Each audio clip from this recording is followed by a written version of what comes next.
If you've ever developed anxiety because your coffee stock is running low, go ahead and hit that like and subscribe button, folks, and welcome back to another episode of Benzinga's Pre-Market Playbook. We made it through the Fed meeting and a ton of big earnings, but we're not out of the woods yet. More big earnings tonight: Western Digital, Apple, SanDisk, just to name a few. We're going to break down the earnings from last night. We're, of course, going to break down the movers here today. We're going to take a look at a lot of charts and get you all ready for the market session here today. It is Thursday, January 29th, and Benzinga's Pre-Market Playbook, the January 29th edition for 2026, begins right now.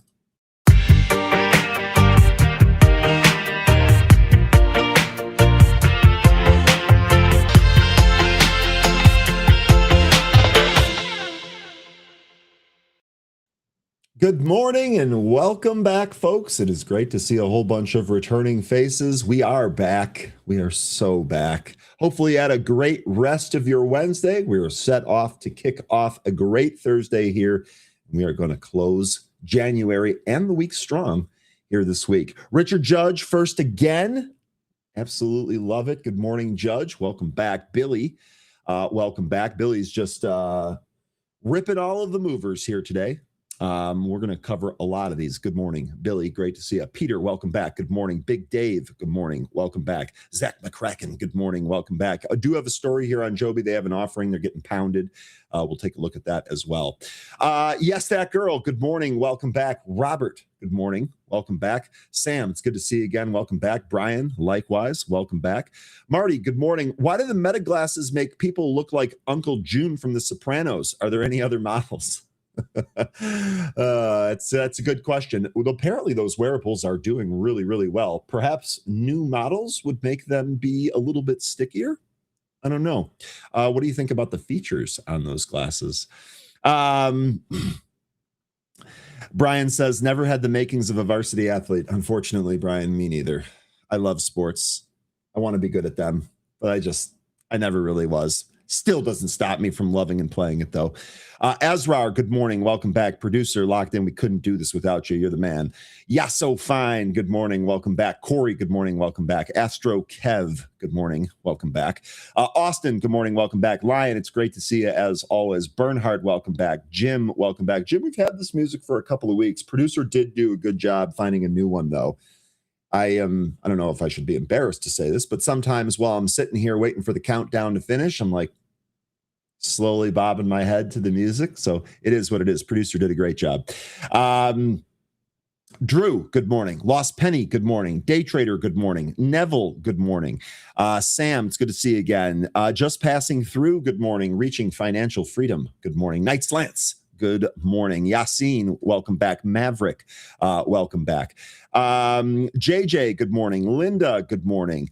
Who am I missing here? Brent, good morning. Buffalo by Bicycle, good morning. Bigga Bees, good morning. Kenzo, good morning. It's good to see you.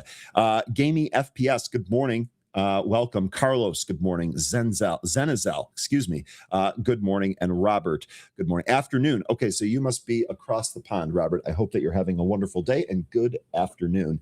Got hit by the Microsoft earnings. Yeah, that was the one that was weak yesterday. But we're going to break all of these down very soon here. Robot to Trade, good morning.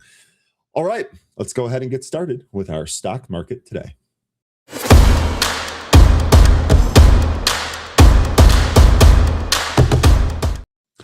All right, futures basically around flat here this morning. S&P futures up 0.16%, although they are down from the morning highs. Dow futures up 0.04%. That's basically flat. That also spiked a little bit here in the morning and came back in.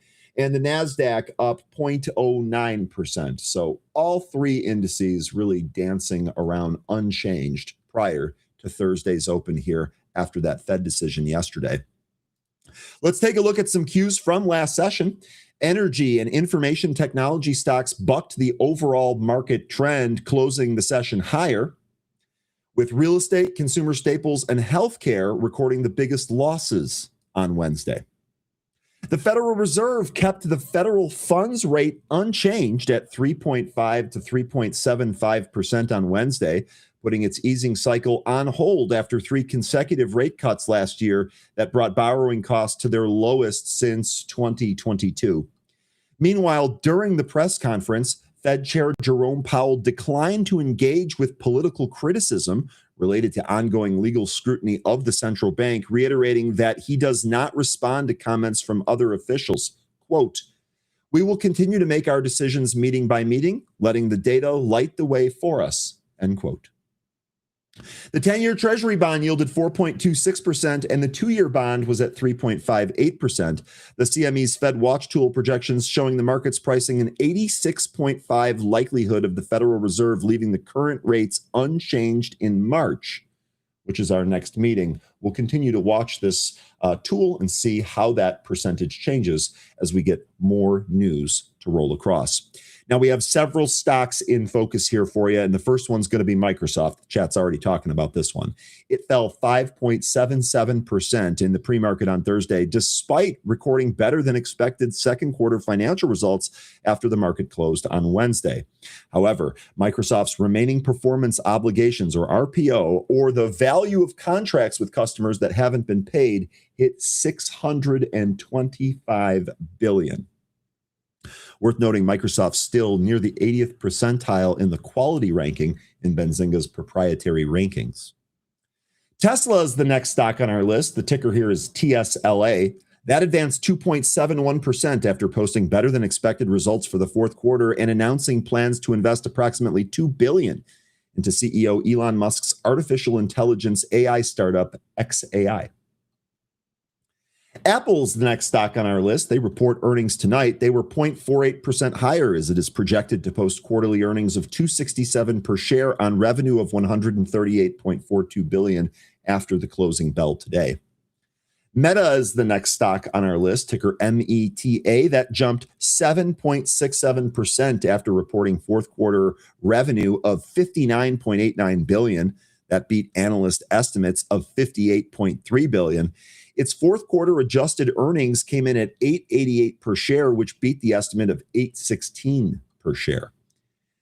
The last stock on our list is going to be IBM. This is International Business Machines, and the ticker is IBM. Shares climbed 7.98% after reporting fourth quarter revenue of $19.69 billion, which beat the consensus estimate of $19.23 billion, and adjusted earnings of $4.52 per share, which beat the analyst estimate of $4.32 per share.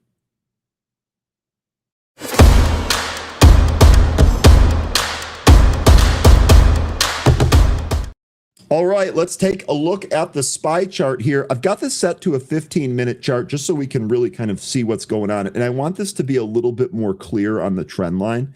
The trend line is almost a perfect touch to the pre-market high that we put in yesterday. It is worth noting that the SPY set a new all-time high yesterday, but just like it's done the past several times that we've done this, it immediately retreated from that. Didn't break down, but retreated from that. And here we are sitting at about 696.89 here in the pre-market. Our key levels here are still unchanged from what they have been before. It definitely feels like SPY has the 700 magnet rolling, and it is trying to get up to that 700 handle. We'll see if it pops through it or if it finds resistance around that area.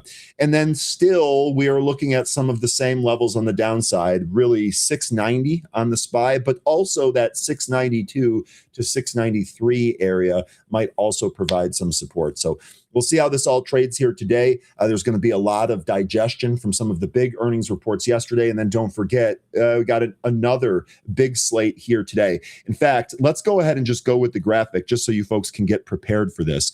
As mentioned at the outset here, Apple, Western Digital, and SanDisk are going to lead the way here tonight. It is worth noting that Visa also reports, and KLAC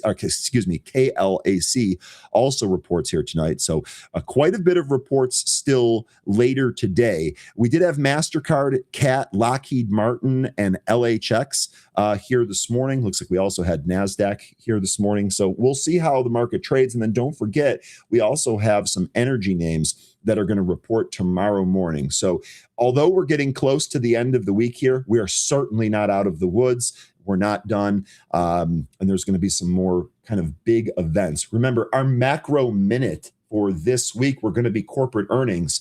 And now that we've made it through the Fed decision and most of the way through the week, it is very, very clear that that was the big driver here this week. So let's finish off these reports and let's see what the market does going forward here.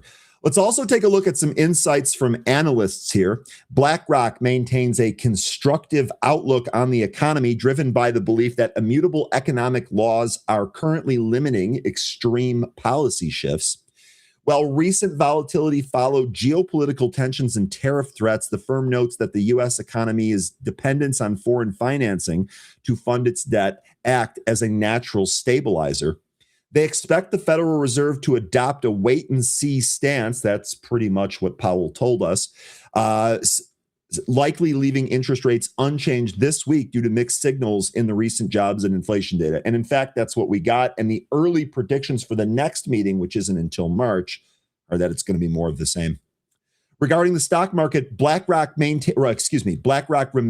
overweight U.S. equities, viewing the AI build-out as a major structural driver supported by strong earnings. Again, we got more of that last night. However, they highlight a leveraging up theme, forecasting record U.S. investment-grade bond issuance of $1.85 trillion this year. While they believe mega-cap tech firms are issuing debt from a position of strength, they caution that increased leverage can make the financial system more vulnerable to shocks such as bond yield spikes. Consequently, they prefer high-yield bonds over investment-grade bonds and remain underweight long-term government bonds. Now, as far as the economic data here today, initial jobless claims for the week ending January 24th and the delayed report for November U.S. trade deficit and the revised third quarter data for the U.S. productivity will be released at 8:30. It's coming in about 18 minutes from now. November's delayed report for wholesale inventories and factory orders will be out by 10. All right, let's take a look at some of the stocks that reported earnings last night. All right. We're going to start here with Tesla.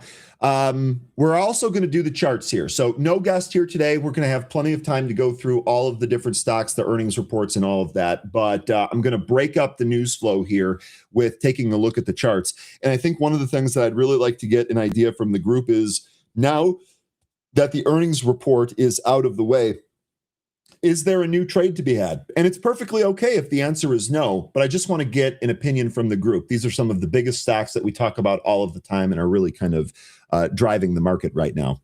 Starting here with Tesla, ticker TSLA. Shares climbed on Wednesday, extended trading after the company released its fourth quarter earnings results, which beat estimates on the top and bottom lines. Tesla reported quarterly earnings of 50 cents per share, which beat the consensus estimate of 45 cents per share. That's a 12.36% beat, according to Benzinga Pro. Quarterly revenue came in at $24.9 billion, which beat the analyst estimate of $24.78 billion. There was some worry here that Tesla was going to have some declining revenue for the first time. Did not happen.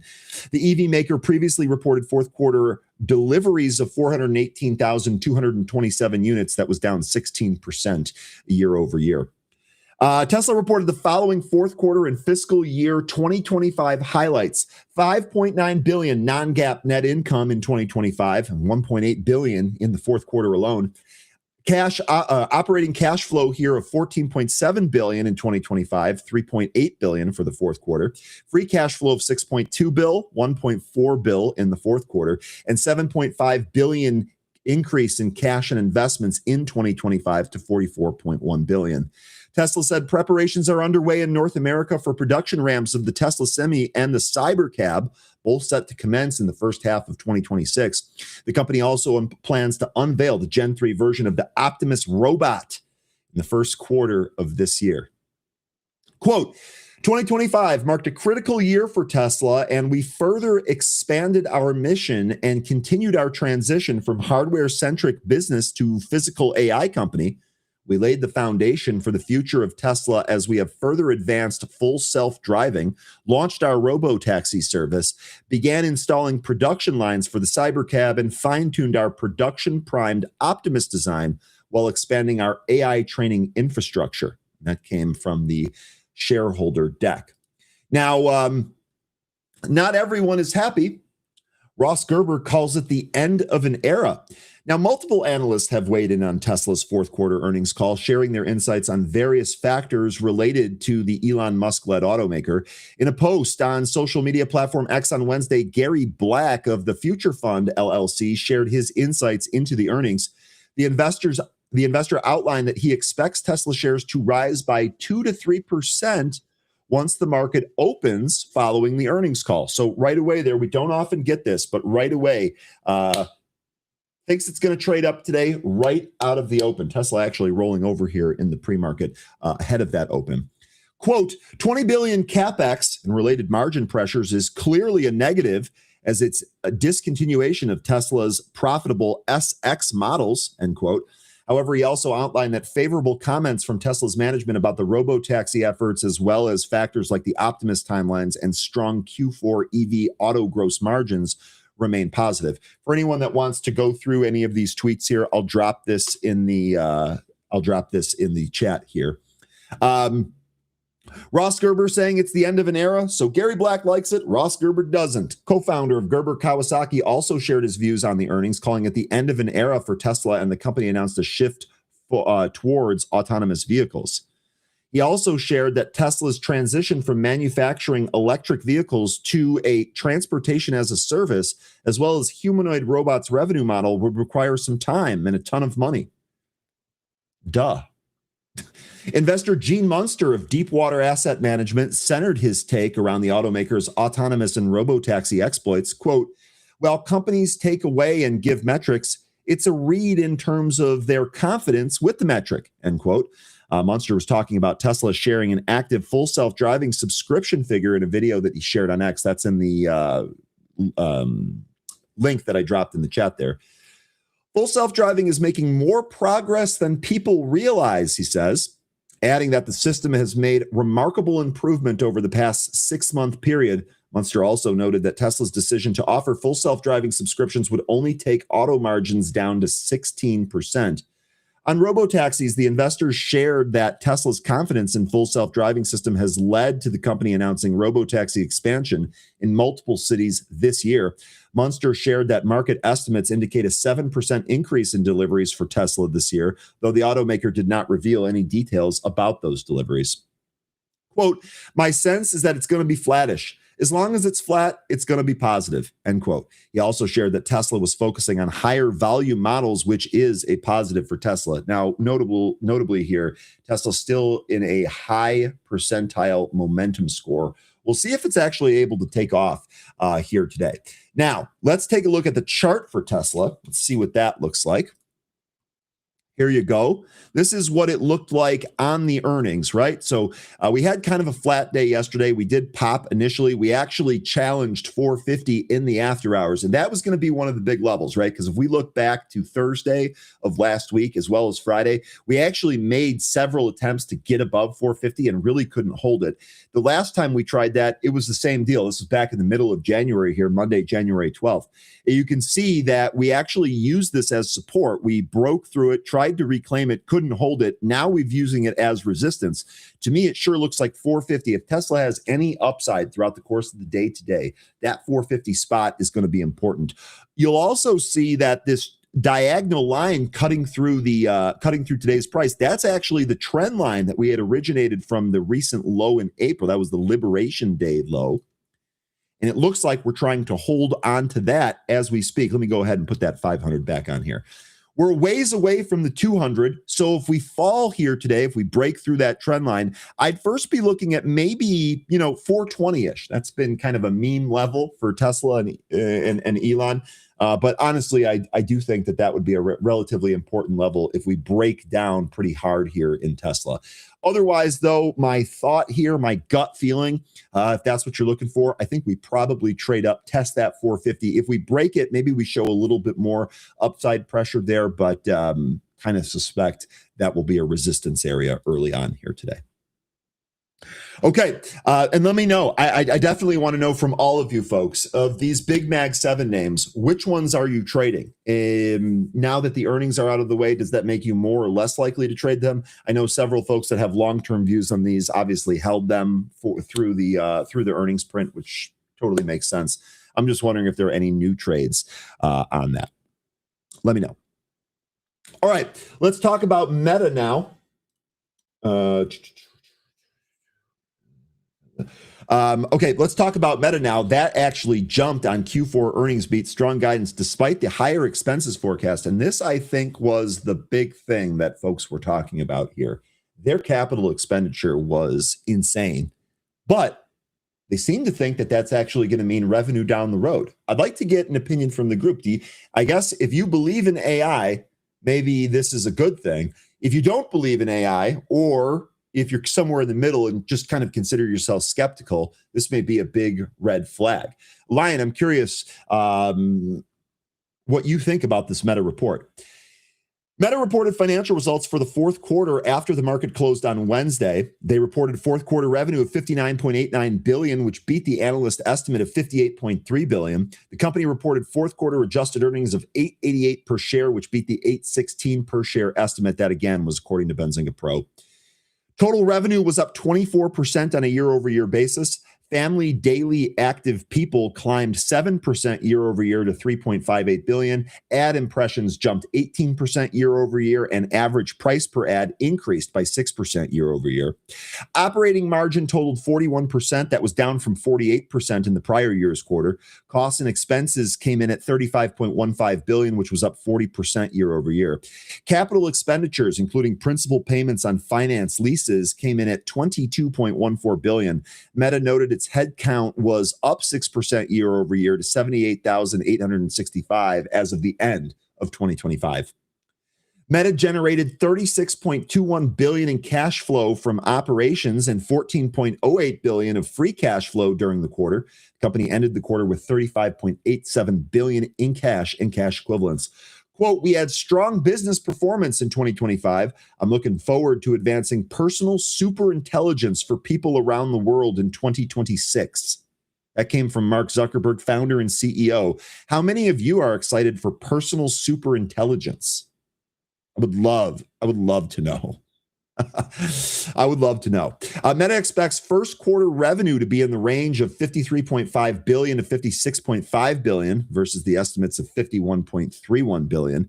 Meta expects full year 2026 expenses to be in the range of 162 to 169 billion. The company anticipates full year capital expenditures of 115 to 135 billion. So just to let that sink in, for lack of a better word, let's scroll back up here. They reported fourth quarter revenue of 60 billion. Then they go on to tell you that their CapEx for next year is going to, where was that figure? Just lose it. Their CapEx is going to be between 115 to 135 billion. So if you say that on average they're going to do 60 billion a quarter, maybe there'll be a little bit more if they continue to grow. You're looking at what? 240 billion. This is literally more than half of their revenue is what their projected capital expenditures are going into 2026. And I suspect that this is some of the things that folks were looking at.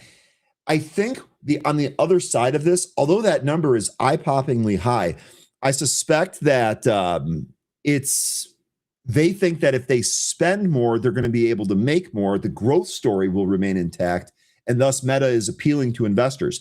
Another stat here, courtesy of the producer: Meta's CapEx is larger than 402 companies within the S&P 500, and it could buy 60 NFL football stadiums. I have some more eye-popping numbers here and analysis just on this in the next story here. Expense growth is expected to be driven by infrastructure costs and employee comp. Remember, there was a story last year, or maybe it was the end of 2024. I think it was last year. I think it was early last year. There was a story that someone in the HR department at Meta literally couldn't enter the details for an employee because he got paid so much. Just the CRM couldn't handle it, or the whatever system that they had couldn't handle it. Just unbelievable. CapEx growth is expected to be driven by Meta Superintelligence Labs efforts and the core business. Quote, despite the meaningful step up in infrastructure investment in 2026, we expect to deliver operating income that is above 2025 operating income. So, okay, he says they're going to make more. If you believe that, maybe this won't be so bad. But if that doesn't hit, if they're not able to put those numbers, look out. I think that might actually set up for a pretty huge pullback in Meta. I'm not saying that that's going to happen, but I'm saying that might be possible. All right, let's get to the other story here that's got some more stuff, and then we'll take a look at the chart here for Meta. As mentioned here by the producer, Meta's AI 2026 CapEx can pay for 90 NFL stadiums, 10 James Webb Space Telescopes, and rivals New York's budget as Zuckerberg bets big on superintelligence. I mean, it's just, it's so big, it's hard to comprehend.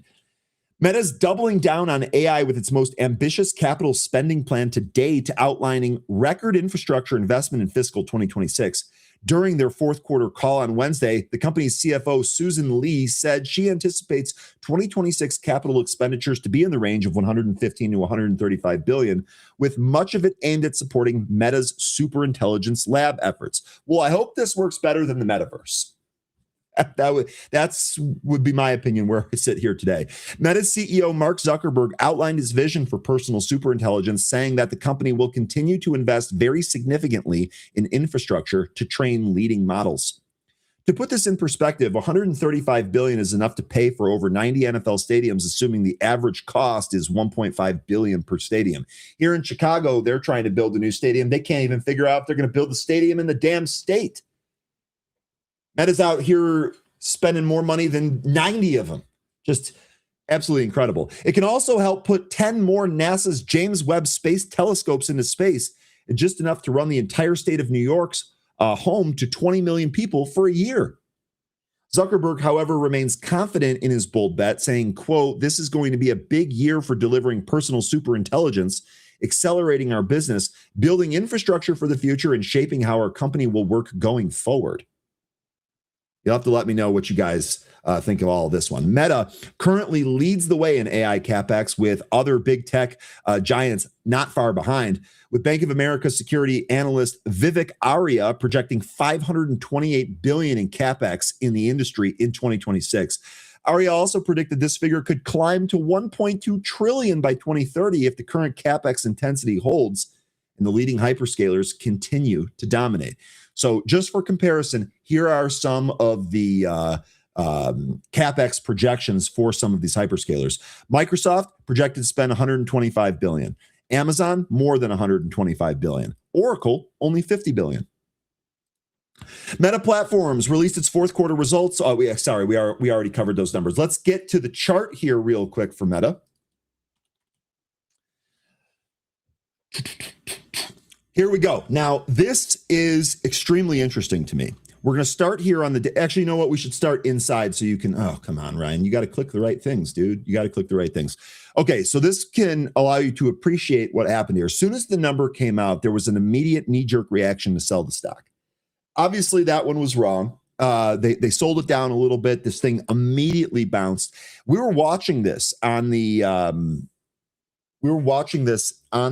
happy hour program after hours, and this thing continued to trade higher. It just continued to. It's like there was just no stopping it. It was like it was going right to fill the gap. Which now, if we go back to the daily chart, we were basically butting up against the 200. When we broke through the 200, when we gapped down here back in October, we actually tried to take this out a couple of times. We were not strong enough to do so. Now we have.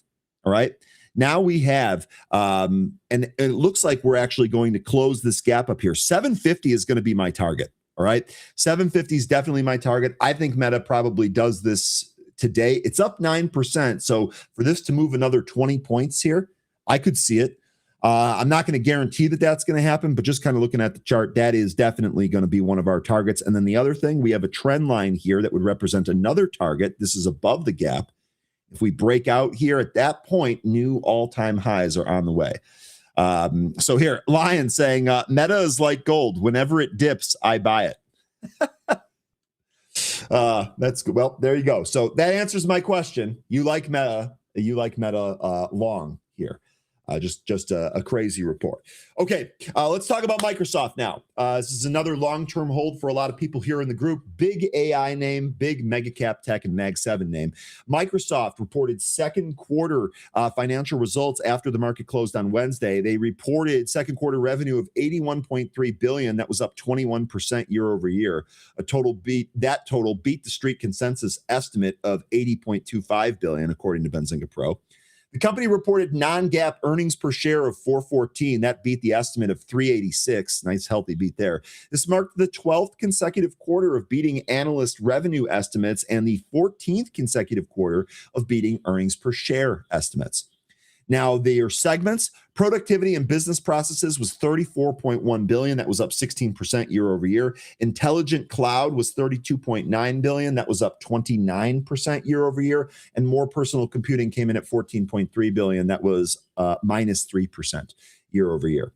The company reported that Microsoft Cloud revenue was $51.5 billion. That was up 26% year over year. Microsoft ended the quarter with $625 billion in commercial remaining performance obligations, up to 110%, up 110% year over year. Easy for me to say. Microsoft 365 commercial cloud revenue was up 17% year over year, and Microsoft 365 consumer cloud revenue up 29% year over year. Here's the sticker. The company's Azure and other cloud services had revenue of 39% year over year. Now, it's not mentioned here in the story, but the street was expecting 39.4, and some of the tech bulls, like Dan Ives, was thinking that Microsoft might even put up a 40 print on that, 40%. So this came in a little less than the street was expecting, and I suspect that this really kind of helped drive the price down. With the more personal computing segment, Windows OEM and devices revenue was up only 1% year over year, with Xbox content and services revenue down 5% year over year. Quote, Microsoft Cloud revenue crossed $50 billion for this quarter, reflecting the strong demand for our portfolio of services, end quote. That came from Microsoft Chief Financial Officer Amy Hood. She went on to say, we exceeded expectations across revenue, operating income, and earnings per share.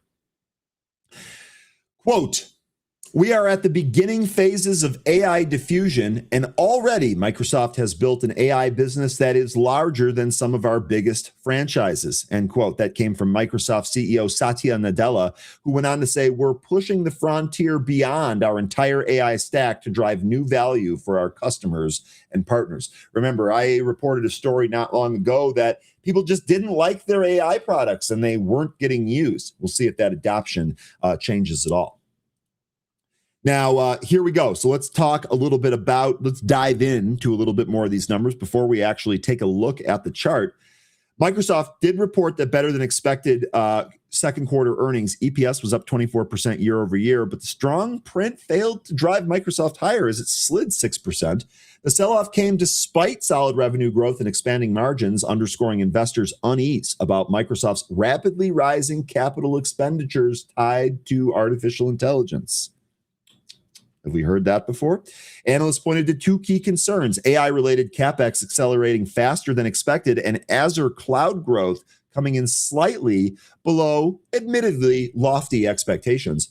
During the earnings call, Morgan Stanley analyst Keith Weiss summed up the market's worry, asking executives how investors should think about the return on Microsoft's heavy AI investments and what those spending levels could realistically deliver for Azure growth over time. Microsoft CFO Amy Hood said investors may be drawing too direct a line between AI infrastructure and spending and Azure revenue alone. She said Microsoft's GPU and data center investments are being allocated across the company's entire AI stack, not just Azure. That includes Microsoft's 365 Copilot, which nobody seems to like, GitHub Copilot, and other first-party AI products, as well as internal research and development. Quote, it's probably better to think about the Azure guidance that we give as an allocated capacity guide for what we can deliver, end quote, adding that AI infrastructure decisions are long-term by nature. Hood also noted that if Microsoft had directed all newly deployed GPUs solely towards Azure in recent quarters, cloud growth would have been significantly higher. Oh, so they were just doing that on purpose. Got it. Instead, the company chose to balance capacity across products with strong long-term value. Strong term. That's a new term that we just invented here. CEO Satya Nadella echoed that message, urging investors to view AI spending through the lens of lifetime value rather than short-term cloud metrics. Yeah, good luck getting the market to do that. Good luck. Excuse me. I lost my spot there. Damn it. Quote, we don't want to maximize just one business, said Nadella. He goes on to say, we want to be able to allocate capacity while we're sort of supply constrained in a way that allows us to essentially build the best long-term value portfolio. Microsoft posted second quarter revenue of that $81.3 billion. That was a 21% increase. We talked about the capital expenditures and we talked about Azure there. Okay, looking at this, the momentum score, which was pretty high for Microsoft, has continued to come in as we're in this downtrend. Quality still remaining very high, though, 79 percentile there, still really good for Microsoft. Now, let's take a look at the chart. I know a lot of you were trading this. Let's see here. Nick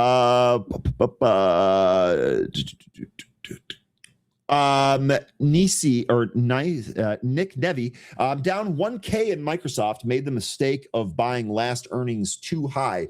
Okay, so you've seen it come in since then. Are you? I guess the first follow-up question that I would have is: are you still a long-term bull here?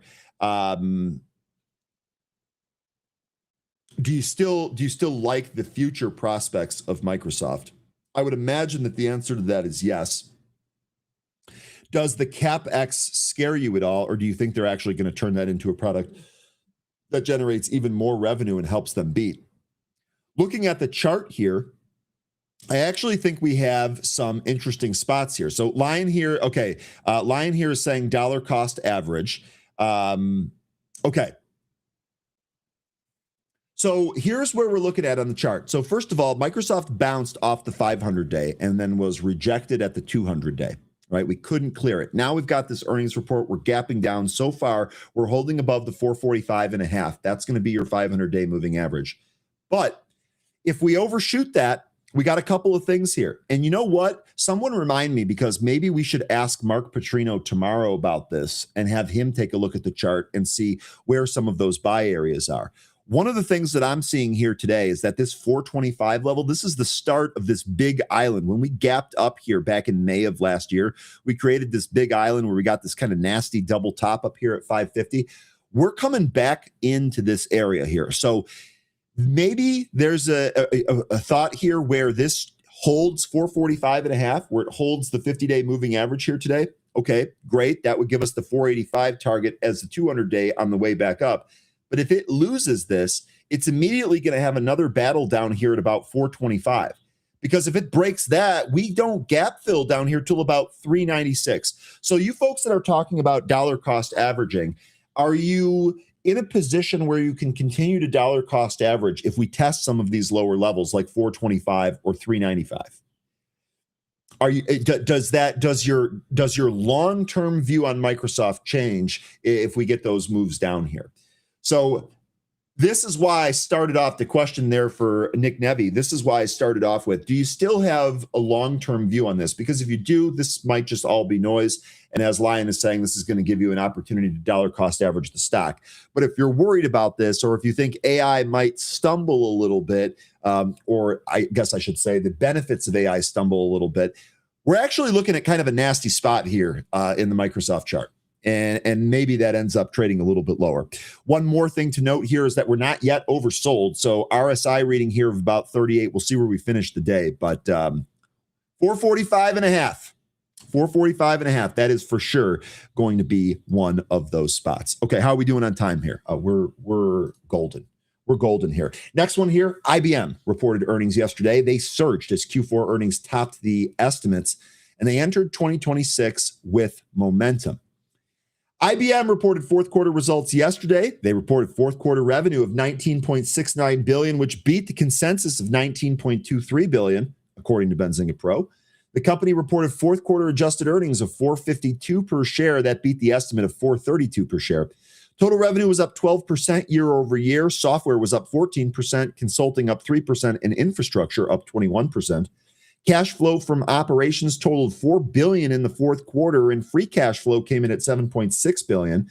IBM ended the period with $14.5 billion in cash, restricted, and marketable securities. Quote, in the fourth quarter, we delivered strong revenue growth with double-digit software performance. Additionally, infrastructure continued its double-digit revenue growth with robust adoption of the next generation of our mainframe platform. Our generative AI book of business now stands at more than $12.5 billion. That came from Arvind Krishna, Chairman, President, and CEO of IBM. IBM's board approved a quarterly cash dividend of $1.68 per share, payable on March 10th to shareholders of record on February 10th. IBM expects full year 2026 revenue of $70.91 billion versus the estimate of $70.14 billion. Representing constant currency revenue growth of over 5%. Free cash flow is expected to increase about $1 billion year over year. Quote, we enter 2026 with momentum and in a position of strength, giving us confidence in our full year expectations. So we've talked a lot about IBM being an OG AI stock. We've also called it legacy tech. But what do you think here on IBM? Now, this is actually one of my favorite charts. We've done this a lot, or we've charted IBM a lot in the happy hour. This is a stock that folks have been watching for a long, long time. And as a result, we have some pretty good long-term charts here. So we're going to start with the daily chart. You'll see IBM up 8.5% in the pre-market. That is a big move for a stock like this. You'll see here that this is actually getting us to test this 320 area, which is previous all-time high that kind of stopped this thing. I have a channel here that encompasses this latest uptrend, which started back in August of 2023. The top end of that channel for today is about 330. So I really think that your levels here on IBM today, upside levels, or in the next couple of sessions here, 320 and 330. But could we actually move back down? On the monthly chart, we have discovered a pattern here on IBM.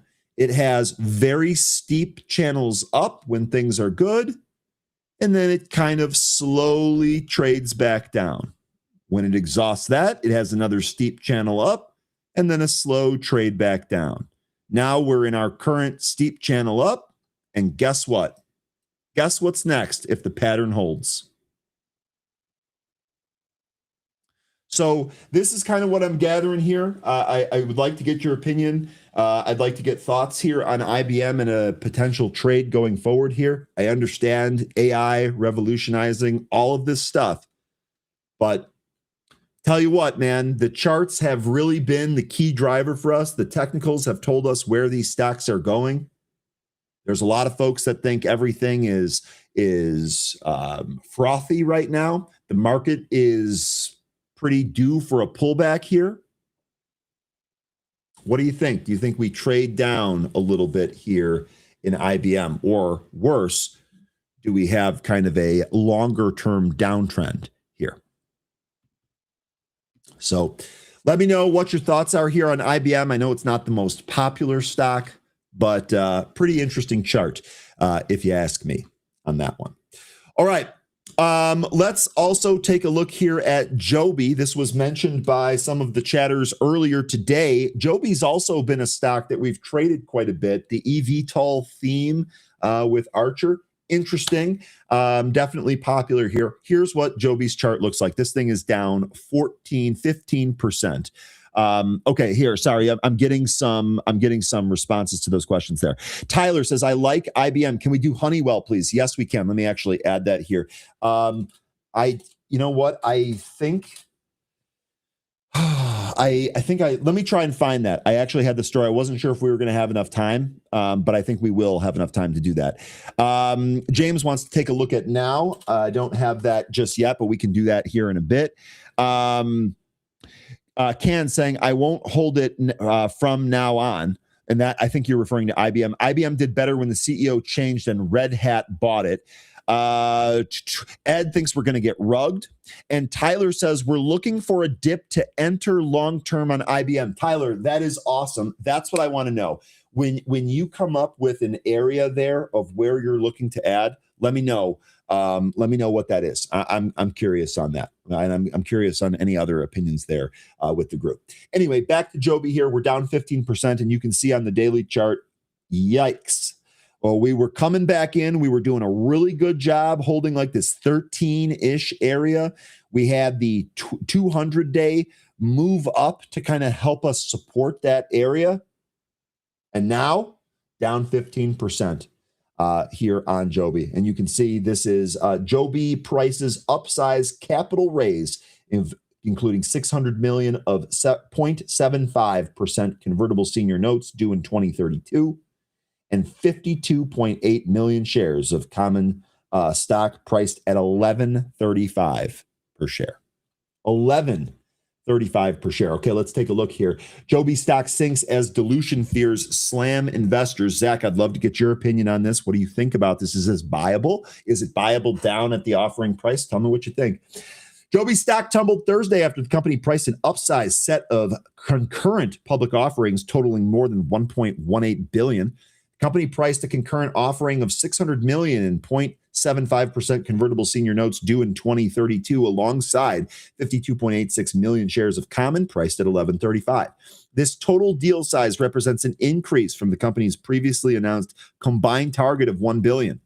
Additionally, Morgan Stanley is conducting a Delta offering of approximately 5.3 million borrowed shares to help note investors manage their hedge positions.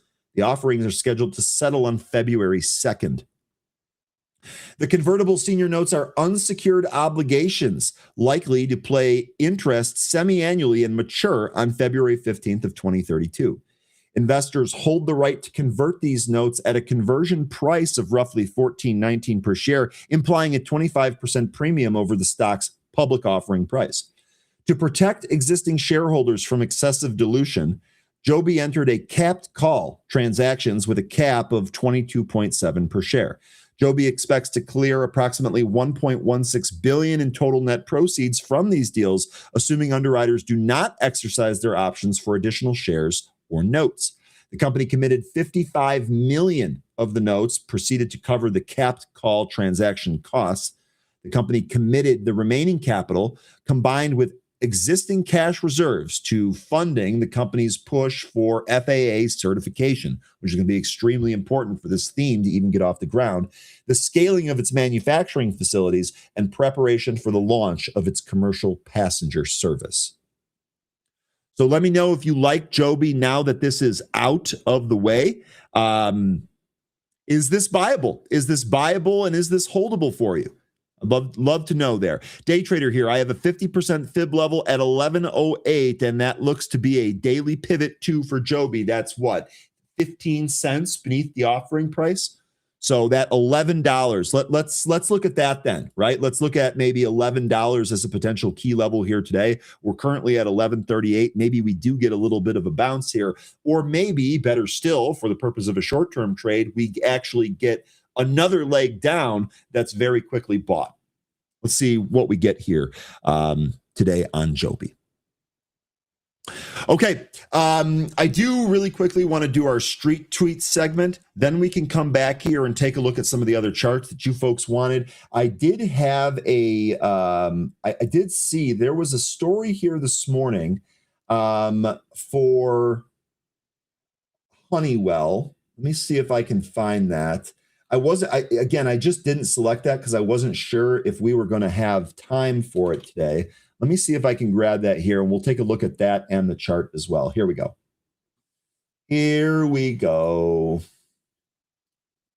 I want to have some of the stats here, and I want to make sure that I get the numbers correct. So let me go ahead and cue this up. Okay, we will get to Honeywell here in a sec, but first, let's go ahead and do our street tweets for today.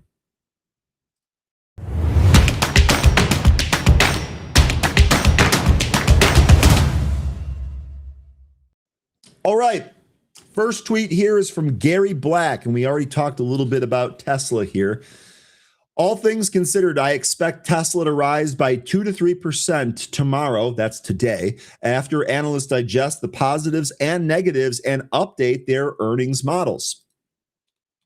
20 billion capex and related margin pressures is clearly a negative, as is discontinuation of Tesla's profitable S and X models, but favorable comments about the robotaxi scaling, Optimus timing, and strong Q4 EV growth margins should carry the day.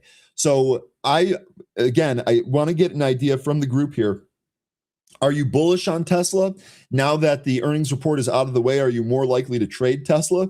It's also worth noting that we had kind of a back and forth here today. Truist Securities maintained their hold but lowered their price target to 438. That's exactly where we are in the pre-market. Mizuho maintained their outperform and raised their price target to 540. This is just to make you guys laugh here. GLJ Research, which is Gordon Johnson, reiterated his sell and maintained a $25.28 price target. Yes, $25.28 price target. Canaccord lowered their price target to 520 from 551. And the Mizuho we already talked about. And Goldman Sachs price target raised to 405 from 400. So it looks like analysts are all over the board here on Tesla. That's what makes a market. I'd love to get an idea from you folks if we're going to go ahead and trade this here today. All right, producer, next one. Next one here is another Michael Burry tweet. He's been doing this a lot, and it's a rather funny graphic that Elon Musk is quote tweeting here. Cart before monkey robot people, no one has invented AI yet. So Michael Burry, very skeptical. Basically what the graphic is showing you here is that AI's intelligence is ramping so fast that it's just outpacing everything else. It crosses the ant, the bird, the what is that? The chimp, the dumb human, and the Einstein intelligence level threshold. The other interesting part here is that the Einstein level is like not that much further than the dumb human level. So just something to think about here. There's also some comical stick figures with some comical not safe for work language.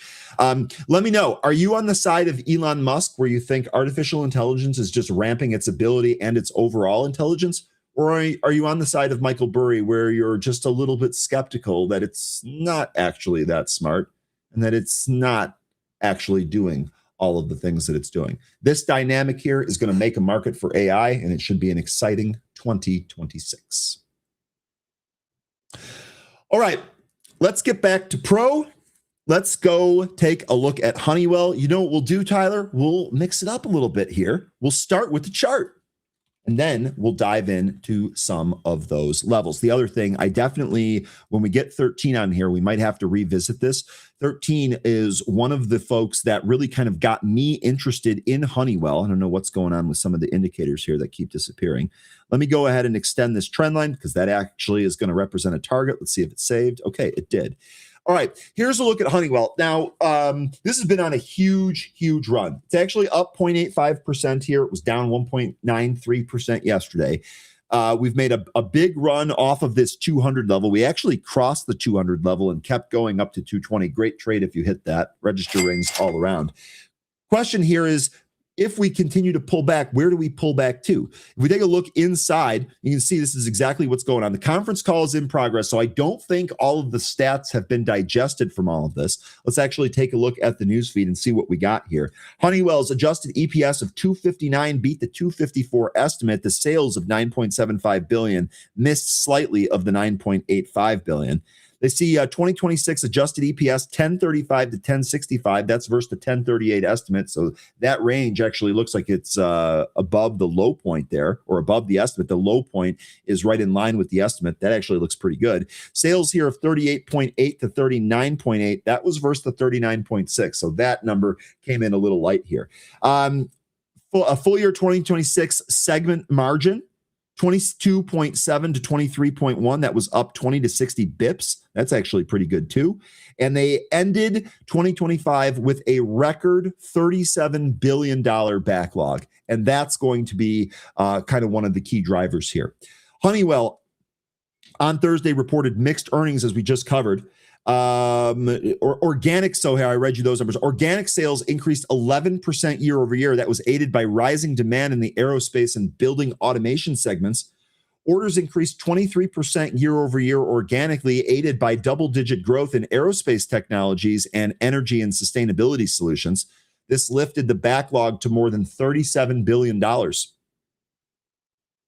Adjusted segment profit rose 23% year over year to $2.3 billion, with 2%, or 2% when excluding the impact of Bombardier agreement signed in the fourth quarter of 2024. This was aided by growth in aerospace technologies and building automation, which led to a 240 basis point expansion in the adjusted segment margin to 22.8. Margins declined 70 basis points, excluding the Bombardier deal. And operating cash flow was $1.24 billion. All the segments witnessed growth. Aerospace and technology generated $4.52 billion in sales, which was up 21% year over year organically. Adjusted segment margin expanded 620 basis points year over year to 26.5% on the impact of the prior year's Bombardier agreement. Let's take a look here at their outlook real quick. For fiscal 2026, Honeywell expects adjusted EPS of 1035 to 1065 versus the analyst estimate of 1038. Vimal Kapoor, chairman and CEO of Honeywell, stated, quote, "We exited 2025 with a record backlog of over $37 billion, which positions us well for 2026. Building on this momentum, we now expect the separation of our automation and aerospace business to be completed in the third quarter of 2026. In preparation, this quarter, we established our go-forward segment structure for Honeywell, built on complementary business models that will drive cross-portfolio synergies and accelerate profitable growth over the long term." He announced he announced leadership team for Honeywell Aerospace. On January 21st of this year, Honeywell and FlexJet disclosed a comprehensive agreement to fully resolve their ongoing litigation and related disputes involving the Standard Aero and Duncan Aviation. As a part of the settlement, the companies agreed to extend their aircraft engine maintenance partnership through 2035 and plan to rebuild their commercial relationship going forward. All of that actually sounds pretty good. All of that sounds pretty good. Tyler, do you like this? I mean, are you in this long term, or are you looking for this for a trade? I'm pretty sure this was long term, but I just want to make sure that I'm getting that correct. This is going to be a key area here. Like we have literally 1, 2, 3. So far, if you count this recent move here, we've been rejected up at this 222, 223 area 4 times now. Can we actually have the strength to get through this? If we do, it probably puts a target closer to 240 on this. So let me know what you think. Let me know what kind of time frame you have on this. I'm looking for a long-term ad. So you definitely don't want this to break out here, right? You want this to pull back down probably to like 200 and hold in there. This 200 level actually looks pretty stable. That would be my guess based on what you're saying here. If we break out here, I think probably the safest way to handle that is to see if we get a breakout and a back test of the breakout level. I think if you get that, you're probably good to go at that point on a Honeywell. Okay, really good stuff there on Honeywell. Someone else asked about ServiceNow. I didn't have an article prepared for that, but that's okay. We can take a look at ServiceNow. This is going to be part of the software industry that has really, really been crushed. And you can see ServiceNow, this thing was an absolute monster. Recently, it's been rolling over. We lost the trend line that connects our lows from May of 2024, Liberation Day, and then the recent pullback area. We actually tried to trade back up and recapture the 20, which we were unsuccessful in doing. That prompted us to take the next leg lower. So here we go. I would have to say that for ServiceNow, your next area, we are going to basically trade in this consolidation area.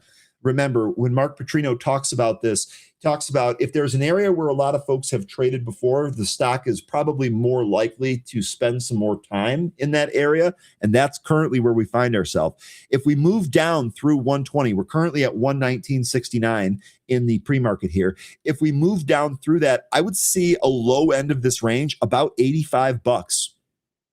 Oh, excuse me. That was the wrong one. Wow. I was going to say that was kind of a huge range there. Sorry. The low end of this consolidation range is about 105. The next one down is about 97 to 85. So it's these next two sideways areas that I think are going to be the next support here for ServiceNow. It is worth noting the stock is oversold on an RSI basis there. We got 26.23 is your RSI here today. So I forgot who asked about ServiceNow. I don't see it here in the chat because Brent's had a ton of coffee. Can't find out who that was. Now, please, James.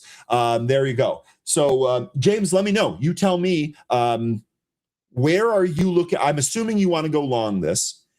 Where are you looking to buy this? If, in fact, you don't want to go long, are you already short? Are you looking for a place to cover? What's the trade plan here with ServiceNow? And then also with that, what kind of time frame are you looking at on your trade? Would this just kind of maybe even be a dead cat bounce if it bounces off of one of these levels? You know, the other thing to take a look at here, look where we're sitting at in terms of the volume profile. We have I want to call this multiple volume shelves just because the bars are aggregated as such. But to me, it really seems like we're entering a really, really thick area here. I would be surprised if we clear this entire thing off. To me, I think somewhere in this area, this stock is probably going to bounce. I also don't think software is going to stay out of favor for all that long. I could be wrong about that, but that would just be what my gut is telling me. I just bought this in the morning at 118. Okay, so you're looking for a move here today, probably. That seems to me... You tell me. You tell me if that's a long-term buy or a short-term buy. It very well could bounce here, right? Top end of the range. If this is it, we have a good day here today, and some of the software names participate. Perhaps this thing will bounce after it's moved down by 7.5%. Okay, and here we go. Day trader, appreciate you. Maybe 110 for a bottom here on now. 110 on this chart looks right in here. That's basically right in this range. It's a little bit higher than some of the lows in the consolidation range that I just talked about. Day trader, I'll be honest with you, anyone in here, I think, any area in here, I think could potentially catch it. We'll see though. All right, really good stuff here. I know when we have a lot of these big earnings, there's kind of a lot to cover. We did it. We made it. Now we can talk about some of the faster moving stuff that you folks are looking for here today. Let's go ahead and get started with our pre-market pulse and welcome in 13.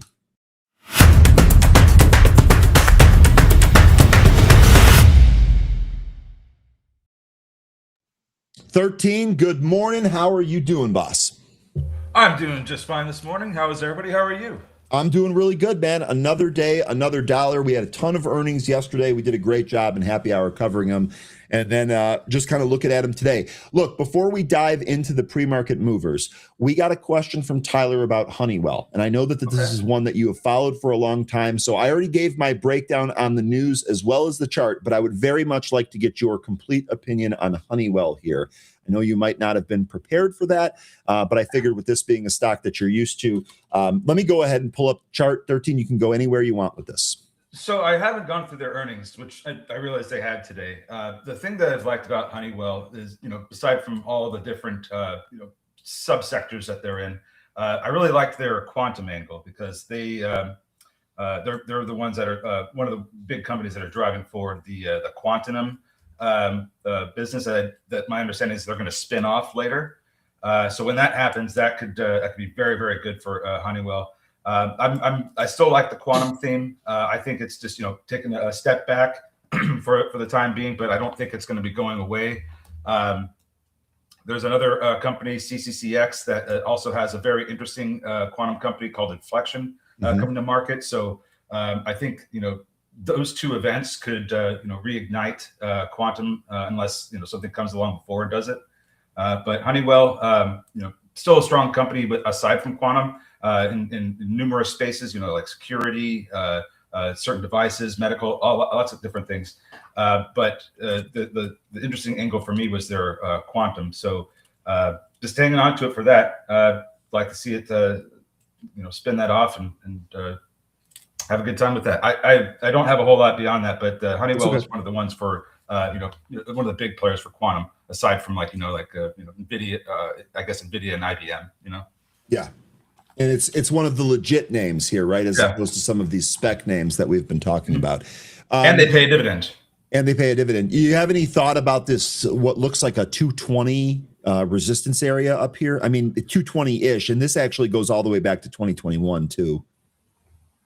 That's interesting. You have that same trend line, quite similar to what I've got here. You don't say. Yeah. So, if we're going to look at that trend line as resistance, then if we get up there near term, we're looking at resistance around 235, 240. But right now, it looks like I see what you're saying, how it's kind of keeled over, and it looks like it wants to come down to test the 20-day SMA. 211.5 by the way on that. Yeah, and I like that 210 20-day SMA area for a pullback here. It's had a really nice run, and wouldn't you know it, we're kind of selling off after we had earnings here. So I would look at 210 as one of the earlier support areas, and then we have some other levels right beneath it that could also catch the price. I don't think this is going to come back in and go under 200. I'm not really seeing that right now. I think these moving averages in that 210 area is going to be a pretty good area of support. So now, if the whole market sells off, then that might completely take those support areas out. So there's always that caveat. But if we're going to continue higher, I think that we'll see some support around 210. Okay.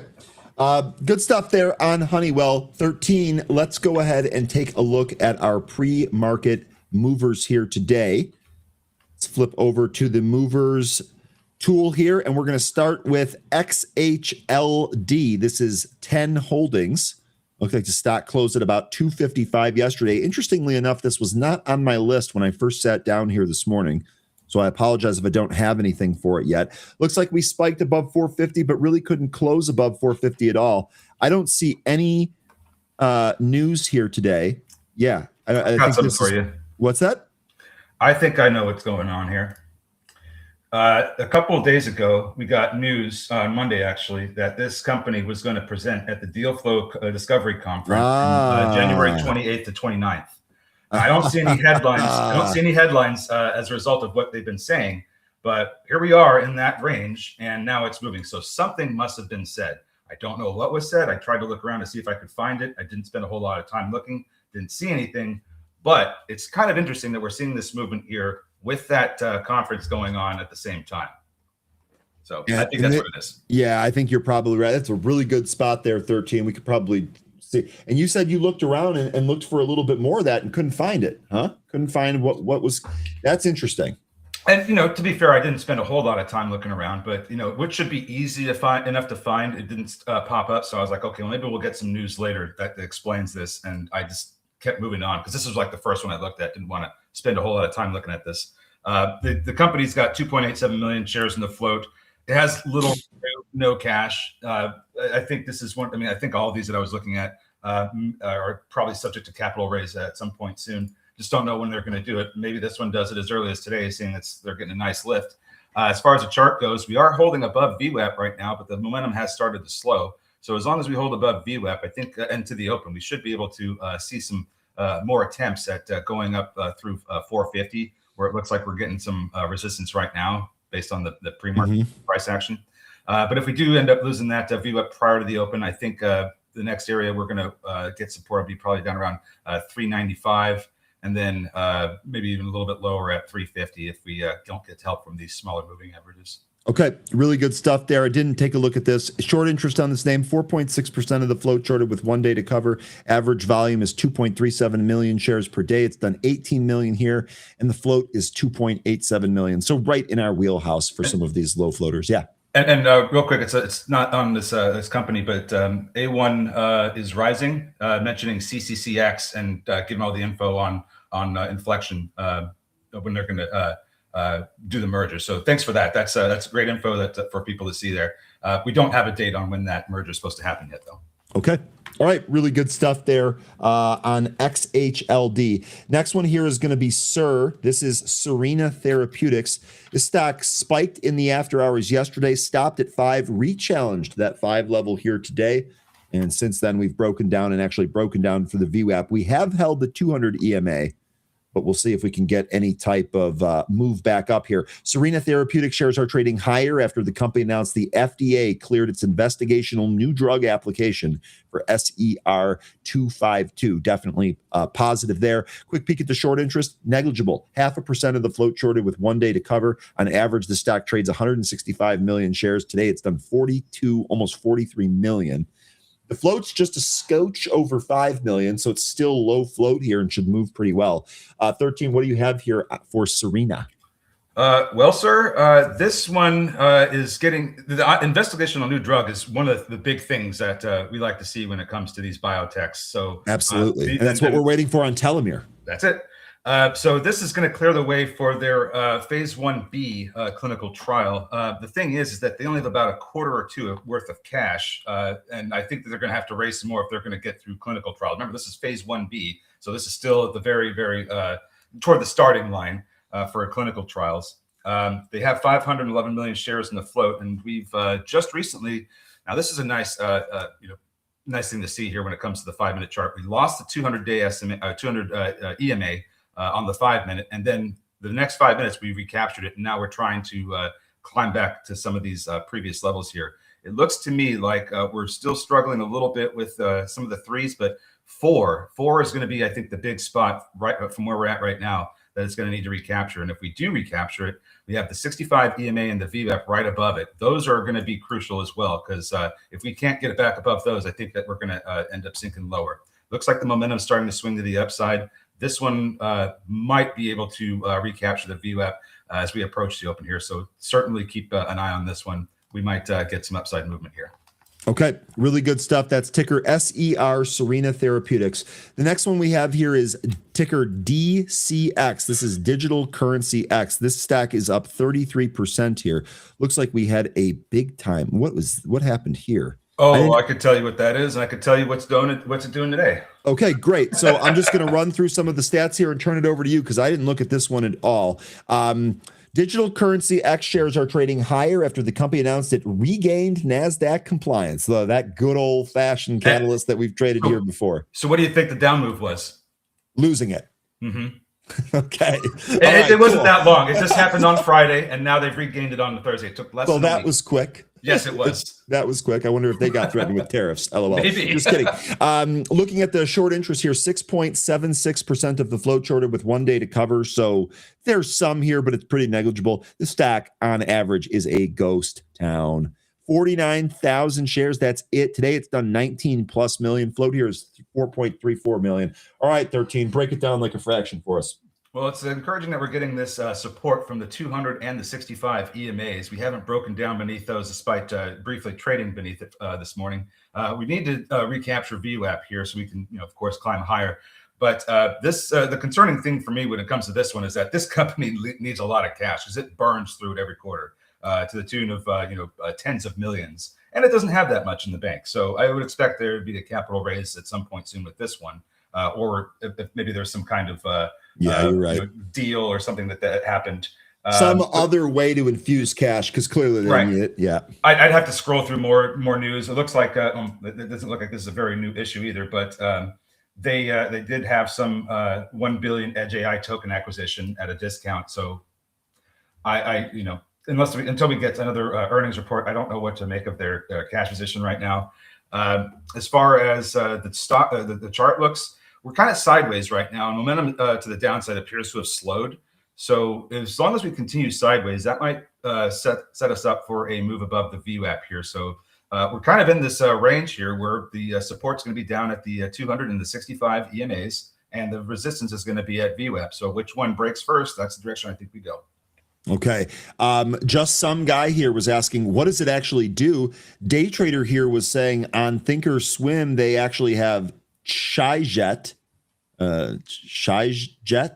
in the upper left corner, that little icon there for DCX, Digital X Currency Technology, formerly Shyjet Motors. Shyjet Motors is engaged in the development, manufacture, sales, and service of new energy vehicles, hybrid vehicles, and traditional fuel vehicles in China. So that's what it does here. Chinese stock. These shenanigans with the losing compliance and then regaining compliance, and we'll see. Yeah, like I said, the company needs a lot of money. Yeah, they're gonna have to and by the way, they need an absolute ton of money. Yeah. Did you see the financials? Find one of those suitcases packed with cash leaving the country and use that. Right, exactly. Do you see one of the financials? It's like the money's going to come from somewhere. They're losing tens of millions, and maybe this is in yuan or RMB, but even if you convert it, they still need to raise cash. Yeah. Okay. All right. Good stuff there. 13. Next here is going to be TRX, and I had a bunch of people were actually already talking about this morning, if I'm not mistaken. This is TRX Gold. This is not the one from yesterday, even though that was awesome. No, yeah, that was TIRX, right? Turks. Yep. TIRX. Yeah, yep. TIRX. That thing that I know was penny, but that ended up moving. Moving all of almost hit that 150 that we were talking about in the morning. We actually became a penny away from it as we closed. Awesome. Yeah, that is pretty cool. Okay, TRX here. This popped in the after hours and has actually continued some of that here today. Looking at the news feed, I don't see anything fresh here. Likely just moving with gold, which is up again here today. Quick peek at the short interest on this. 2.2% of the float shorted with 3.77 days to cover.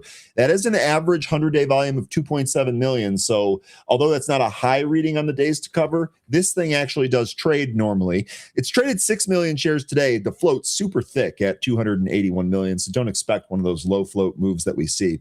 13, you have anything here on the chart and the spots and all of that? Well, we still seem to be, upgrade your subscription there, buddy. No, so just I probably just need to log back in. With regard to the chart, this thing has been riding the 65 EMA up since the close yesterday, actually since pretty much the majority of the day yesterday. And we continue to ride that 65 EMA up. Every time that the price comes down to test it, it just reverses and continues up higher. So that's going to be a very, very important level if there's going to be some selling after we open here. Now, I do see there's a seller in the way at about this 244, 245 area. And it doesn't look like we're really taking him out yet. We just had a nice pop that took us up to 249.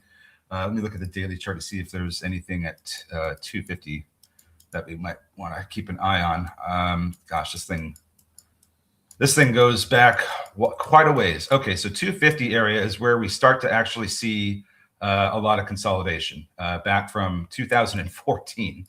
So if we do manage to get through this, it looks like about 260. We could see some better movement. It's the consolidation that I'm looking at. It's about 170 to 260, and we're at 244. I'm sorry, man. I hate to do this to you. Is there any chance you can share your screen? I cannot get back in here. Yeah, sure. Give me 1 second here. Let me just pull this up. Share my screen. Close that. Okay. All right. Let's pull up a 5 minute. Turn on. Bear with me while I turn on some of this stuff. Turn off some of these laggards. All right. Oh, MDWeb. Boom. Okay. So here's the 65. I'm gonna try and fix this 13. I'll be right back. No problem. So here's the 65 EMA, this orange one, and as you can see, we continue to write this thing up. So that's the one that we don't want to see fall. That we could trade beneath VWAP, but as long as we aren't losing the 65 EMA, we should still see some upside here. This is pulling back right now. Was pointing out earlier that there was a lot of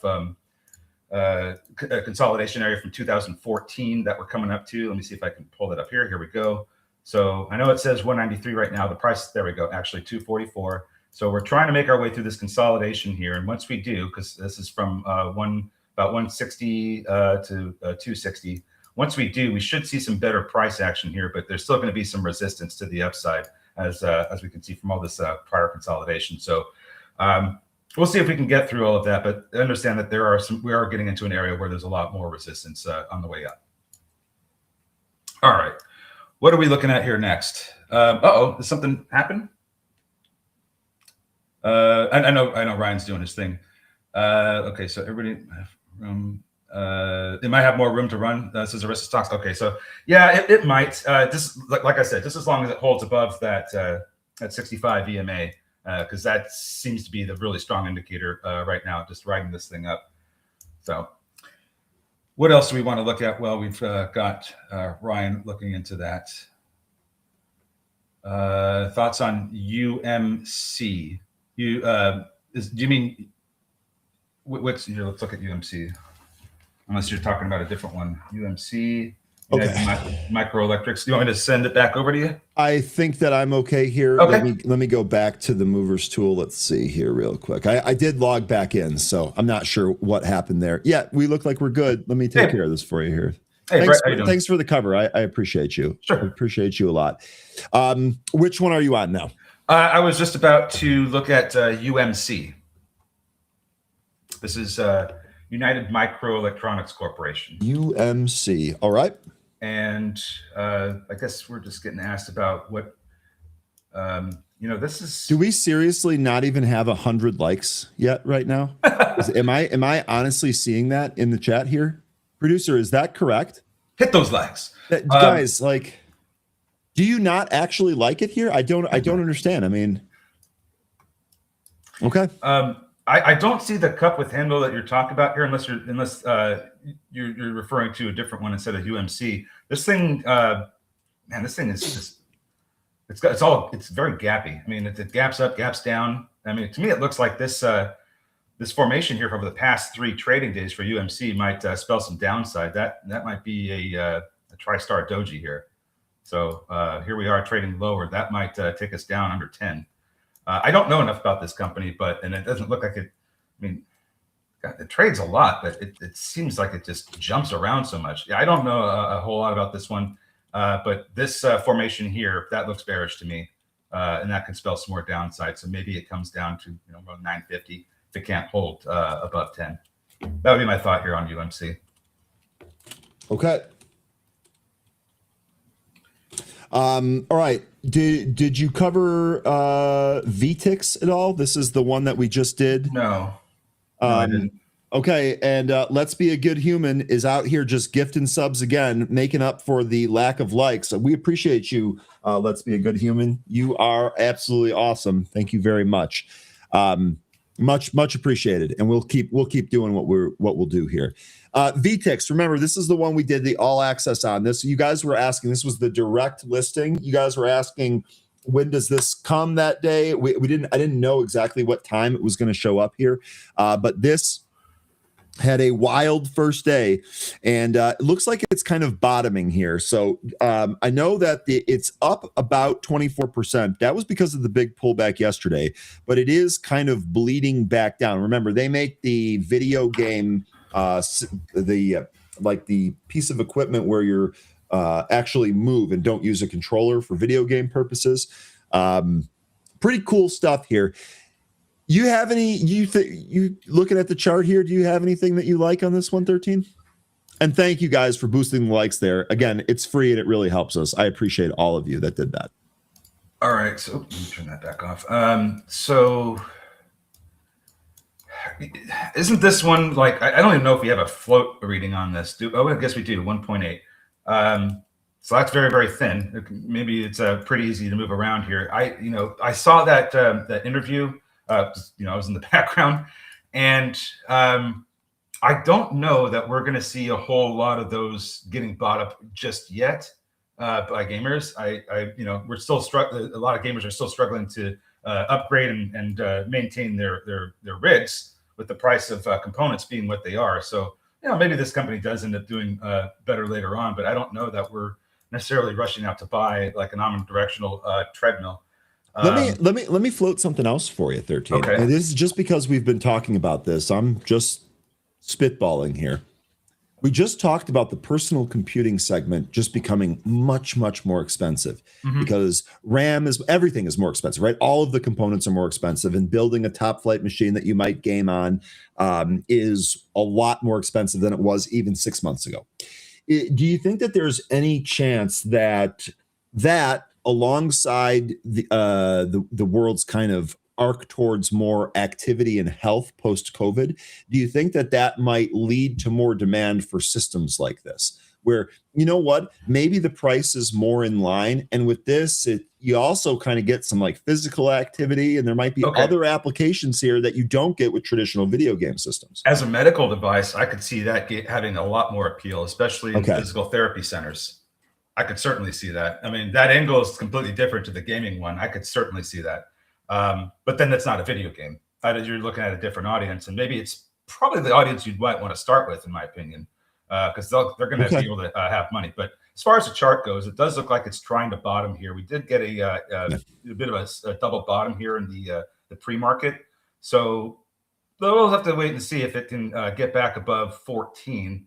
That seems to be the resistance area, but this so far this morning, it looks like it's been trying to form a bottom here. So we got about 5 minutes left in the before we open. We'll see if that holds up, or if we break down further to the lows from yesterday. Okay, good stuff there on VTix. We got a new issue here, and they feel like they're friends of the show from coming on the all access, so it'll be fun to watch that and trade that. Okay. Really quickly, it's worth noting here, METU, this is the Direction 2X Bull ETF. We bring Ed on here all the time. He talks about a lot of these different ETFs and where the flows are. Really not a whole lot of news to cover. Meta had their earnings report. That's why this is trading higher here. But technically, it actually looks like it's trying to break that high and print 40s. So we'll see. I don't really think there's anything else here to analyze. Another actual stock on this list is ticker GCTS. This is GCT Semiconductor Holdings. This was a penny stock yesterday, closed at 99 cents. We spiked as high as 150. I don't want to poo-poo this after what we saw yesterday with TIRX. I don't want to poo-poo this here today. Big impulse move, big pullback, retraced about 90% of that move, held the 65 EMA. Now it's testing the VWAP here at 124, so maybe we get a move or we go through it. Let's take a look at the news. I actually didn't have anything on the notes here for the news, but This was, this morning, GCT Semiconductor announces a licensing agreement with a leading satellite communications provider to accelerate global 5G connectivity. So it licenses 5G and 4G chipsets for satellite expansion. That's driving the stock higher here by 21%. Quick peek at the short interest on this, 4.88% of the float shorted with 7.69 days to cover. Now that elevated days to cover figure is because the stock trades 300,000 shares per day. Today it's done 43 million. Float here is 45.2 million. What do you think, 13? This is interesting. I'd have to look some more into this one because I want to know who this one of the world's largest satellite communications providers is that they're referring to in this this statement. It's this is probably going to be one of the things that we could put into our space theme. It's kind of a thing behind the theme, but it's not a direct, it's not an actual satellite company. It's a semiconductor. So I don't have a whole lot to expand on when it comes to what the company does, but I'd be curious to know how it's going to compete with the likes of like ASTS and others. GSAT. GSAT? Yeah. That's who they. Oh, that's. I'm asking. Sorry, this is Globostar. I was repeating 13. I was repeating a question here from the chat, asking if this is related at all to Globostar. I don't know. I don't know if it is or not. That's one of the things I'd have to look into. Maybe this is GSAT. I think is an actual satellite company, and this is the company that This is for the provision of mobile satellite services. Yeah, so it's like a thing behind a thing for satellites, but well, I'll have to look more into it. 45 million shares in the float. Let's look at the chart, see what this looks like on our smaller time frame. So we did get an impulse move earlier on that news. It took us up to 151. Now here we are back down trying to get support from VWAP. That's probably going to have to be the indicator right there. We lose VWAP, we're going to the 65 EMA.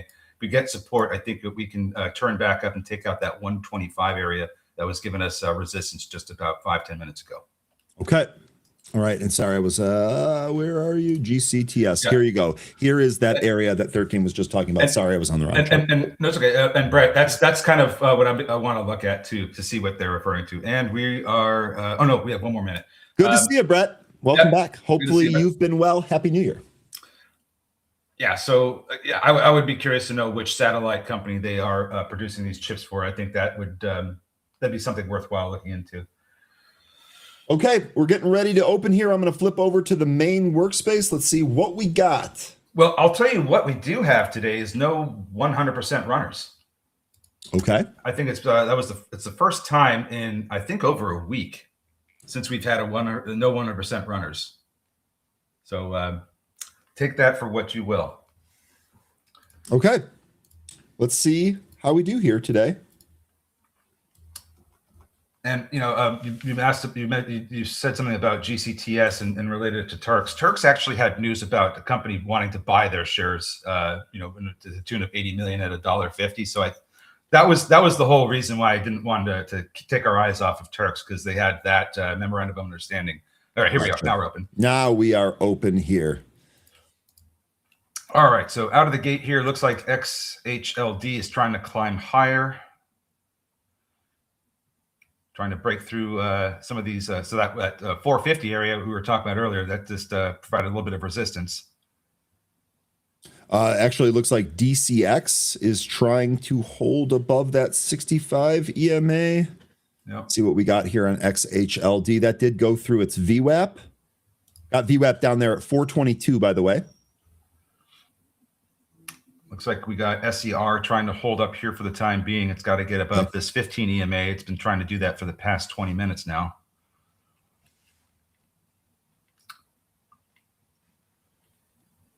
And Meta call flow right out of the open here. 750s. They're capped. And it actually looks like there was a closing order too there on Meta. So someone rang the register here. We talked about this maybe going to 750. Looks like it actually tested the impulse move so far right here out of the open. Couldn't break it. Here we are with some upside and happening in SER. It's looking like it's going to go to the 65 EMA, which I have at 402. Might see resistance at 4. Hopefully we can break through this and start trying to recapture VWAP. That'd be awesome. But yeah, that's I was looking at that, and Meta actually said something, I think, in their conference call that concerned me quite a bit. And not that the 169 billion capex this year didn't, but they said that. Let me see if I can find it here amongst all this headlines. They said something about how they see lots of regulatory and geopolitical headwinds that could significantly affect financials. Let me see if I can find this statement. I'm sorry. And really quick here, while you're looking that up, just want to update you. I'm actually looking to trim half of the COP position. So remember, I was long the February 105 calls here. COP is actually testing that 105 right now. This is on the back of oil, which is up 4.75%. So COP right out of the open here, we're trading higher. We're going to try and exit half of that position at about a 60% gain. We'll hold the rest here for a potential move above 105, and we'll put a stop there at break even, so it'll be impossible to lose on this swing trade. I'm going to give myself a register ring for that. F it.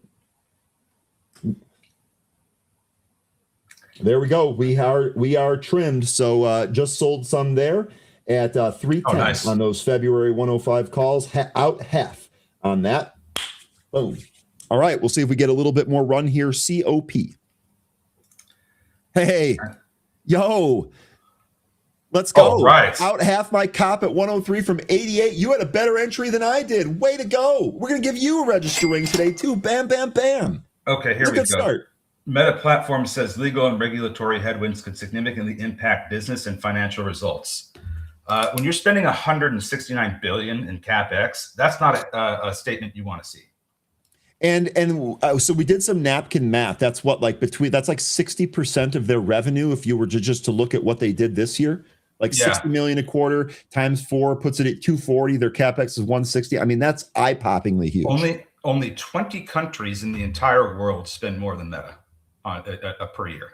And Meta's capex is more than 402 S&P 500 companies can actually build 90 NFL stadiums. It's wild.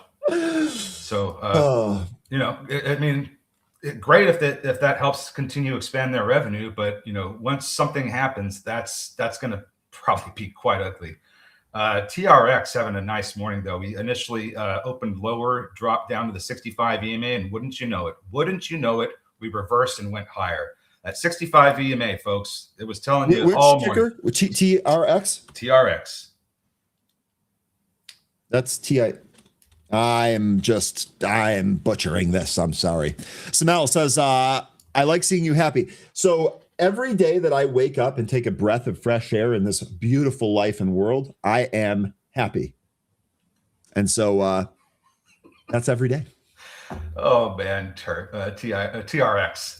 Just hilarious. I mean, it's great. We talked about the 65 EMA, and it's still working. And now it's really, really tearing up here. Just fun to see.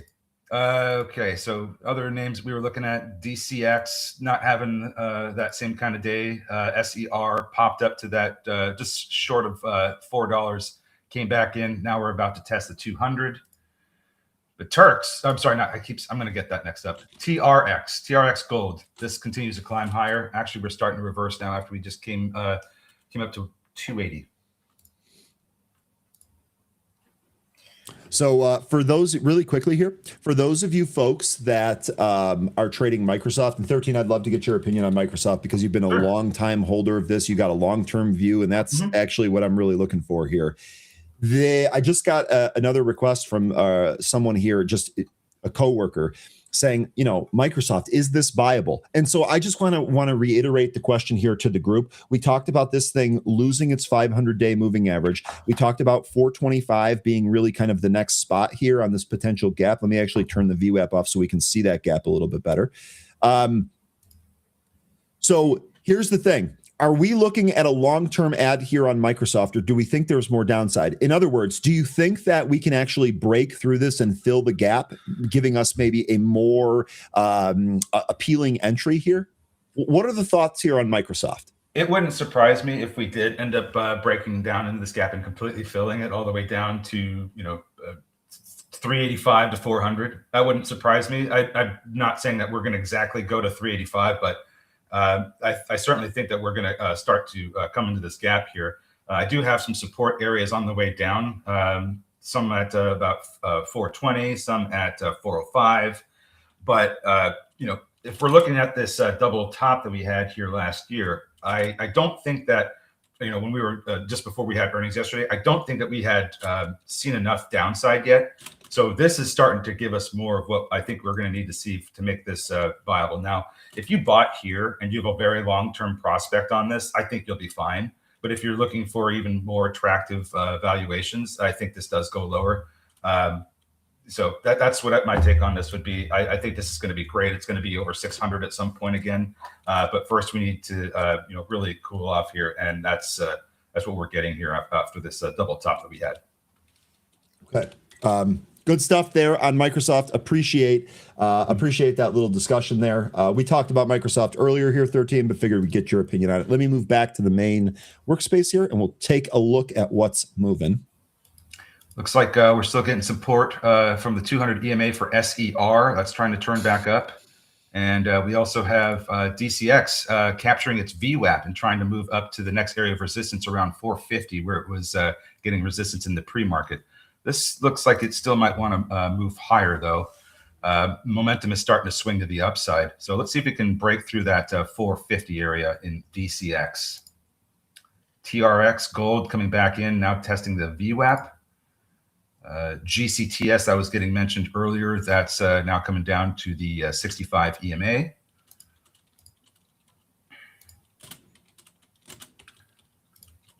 And that's all I've got on my screen for the moment. Be careful for dead cat. Which one, Zach? Oh, Joby. Okay. They have earnings report to be released. SNDK. That's tonight. SanDisk, Western Digital, and Apple tonight. Those are your big prints. I kind of would direct your attention to STX. Maybe you get something like that. I'm not sure. These things have been on a massive, massive run. So in my view, it wouldn't surprise me if these, pulled back, came in and set up for the next move up. Alternatively, they could just continue going here. So I think the move is either going to be down, then up, or just up. Joby here, we talked about what, 11.25 being that offering price. What was the actual price? Because we talked about 11 really being this part. 11.35 was the actual pricing of the common shares. We are at 11.34 right here. I would say if 11 holds, maybe you do get that dead cat bounce here for Joby with this down 15%. I apologize. I couldn't remember who it was, but somebody mentioned AMPX earlier, and that thing has been great this morning. This is a company that makes batteries for drones. So two themes, one company. And I think they also had news. And AMPX, I believe from yesterday, this Story Trading, they love this name. In fact, I think this is one of Ben's biggest swing positions right now. I like it too. Yeah. The battery theme, man, that's definitely something that's going to hold up all throughout 2026 and probably beyond. Yep. By the way, several of you folks are mentioning that the market is pulling, and indeed that is the case. SPY, Qs, all moving to the lows. The Dow bucking that though. Dow's going higher here. That makes me wonder what IBM is doing. Dow's actually at the highs plus 0.5% here, the strongest of the indices. Let's take a look at IBM. I had typed IMB. That's not going to work.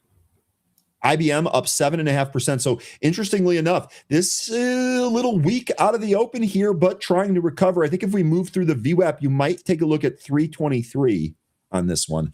Just remember the long-term chart that I showed you earlier here, that monthly chart. It looks like based on the timing and the up channels that we have, might be starting a prolonged kind of slow drift down on IBM. SPY is, pretty much an inside candle today. Yeah. Yeah. It was selling off out of the open, but 13, it has not broke that 694 area. That was one of the key levels that we had been discussing recently. So hasn't broken that yet. We're still inside. Yeah, it's compressing. I still have my trend line that it can't seem to consistently close above, despite printing above it. Yeah, I think I would just need to wait a little bit before we get an idea of where this is going to go next. Next big, but that's 694 area. I think that's a big level we need to keep an eye on. Since we moved above it on Tuesday, we have not lost it. So I think that's another thing we have to keep an eye on. DCX now trying to continue up again through 450, where it had resistance earlier. If we get some more volume expansion, we might be able to get through it this time. COP continuing now, 105.72, your high print. That looks like that's going to keep going here. Looking around, Netflix lower here, Tesla lower here, 425. We talked about maybe 420 coming on Tesla. So far, 425 looks to be supporting it. Palantir is lower. That's down at 150. Also, the VIX climbing here today, 17 and a half. It's currently at 1742. And Bitcoin. Bitcoin had actually tried to recapture 90K, but Bitcoin's weak here today, 87,500 on the futures. XHLD. This is going down to the 65 EMA. XHLD. Okay. Yeah. Yeah, look at that. So the Wix up to 450 told the story, man. Even in the pre-market, when we really kind of like raced through 450, we really couldn't hold above it. We continued to wick there in the pre-market. We made one attempt in the regular session and we're mutumboed, or should I say Wembenyana away? I mean, at this point, guys, unbelievable. Anyway, this coming back in, I would agree. 327 looks to be the next spot here. Zach, I think those are just facets of what's causing the market to move. I don't think it's just on that. Also, I think I didn't share this here because I didn't want to. We had a ton of earnings news to cover, and I didn't necessarily think covering political news was the move here today. But let me go ahead and pull this. Just give me a sec. It's going to take me a sec to find it here. I should have just queued this one up because I knew you guys were going to ask something about this. Crimp Biscuit, if you're on feed, you're eating. Yeah, so that's the other thing I wanted to mention. We were talking quite a bit here. Kathy, actually, once again, was calling feed super early here. We were in the middle of something. I didn't shift over to it. Kathy, I feel like I'm just doing you a complete disservice because your alerts, especially on some of these movers here in the mornings, have been so good. This ripped after taking out the pre-market high, did so on volume, took out yesterday's high as well. It's intraday high and continued trading higher here. I guess just 350 here. That would kind of be the lazy spot to look at. Let me flip over to a daily. The 65 EMA is at 350, so I would agree with that. Okay. Yep. Okay. 350. No, you're absolutely right. That's going to be your next resistance area here on feed. Look, if you guys caught this move, really good stuff. Crimp Biscuit here says I'm riding 2K shares for free now. So you already trimmed some of this to keep. That's awesome, dude. You're going to get a register ring. Kathy's going to get a register ring. And then anyone else that was banking off this. We got tons of register rings here today. You're right, Samel. It is okay. We're not going to all get these, but at the same time, we're going to come back tomorrow. We'll have more opportunities. There's always going to be something that we can trade. Nobody should ever feel bad for missing anything that we're talking about or other people are trading. You should never feel bad for missing a move. There's always going to be more. If you feel bad about missing a move, that tells me that your emotions are too high and that you should back that off a little bit. There will always be another move. Really quickly here's the story that I was talking about earlier. This was Trump and Schumer. They were reportedly close to a deal that could prevent a government shutdown. Yes, I had to pinch myself and make sure that I was reading that correctly because these two don't get along at all.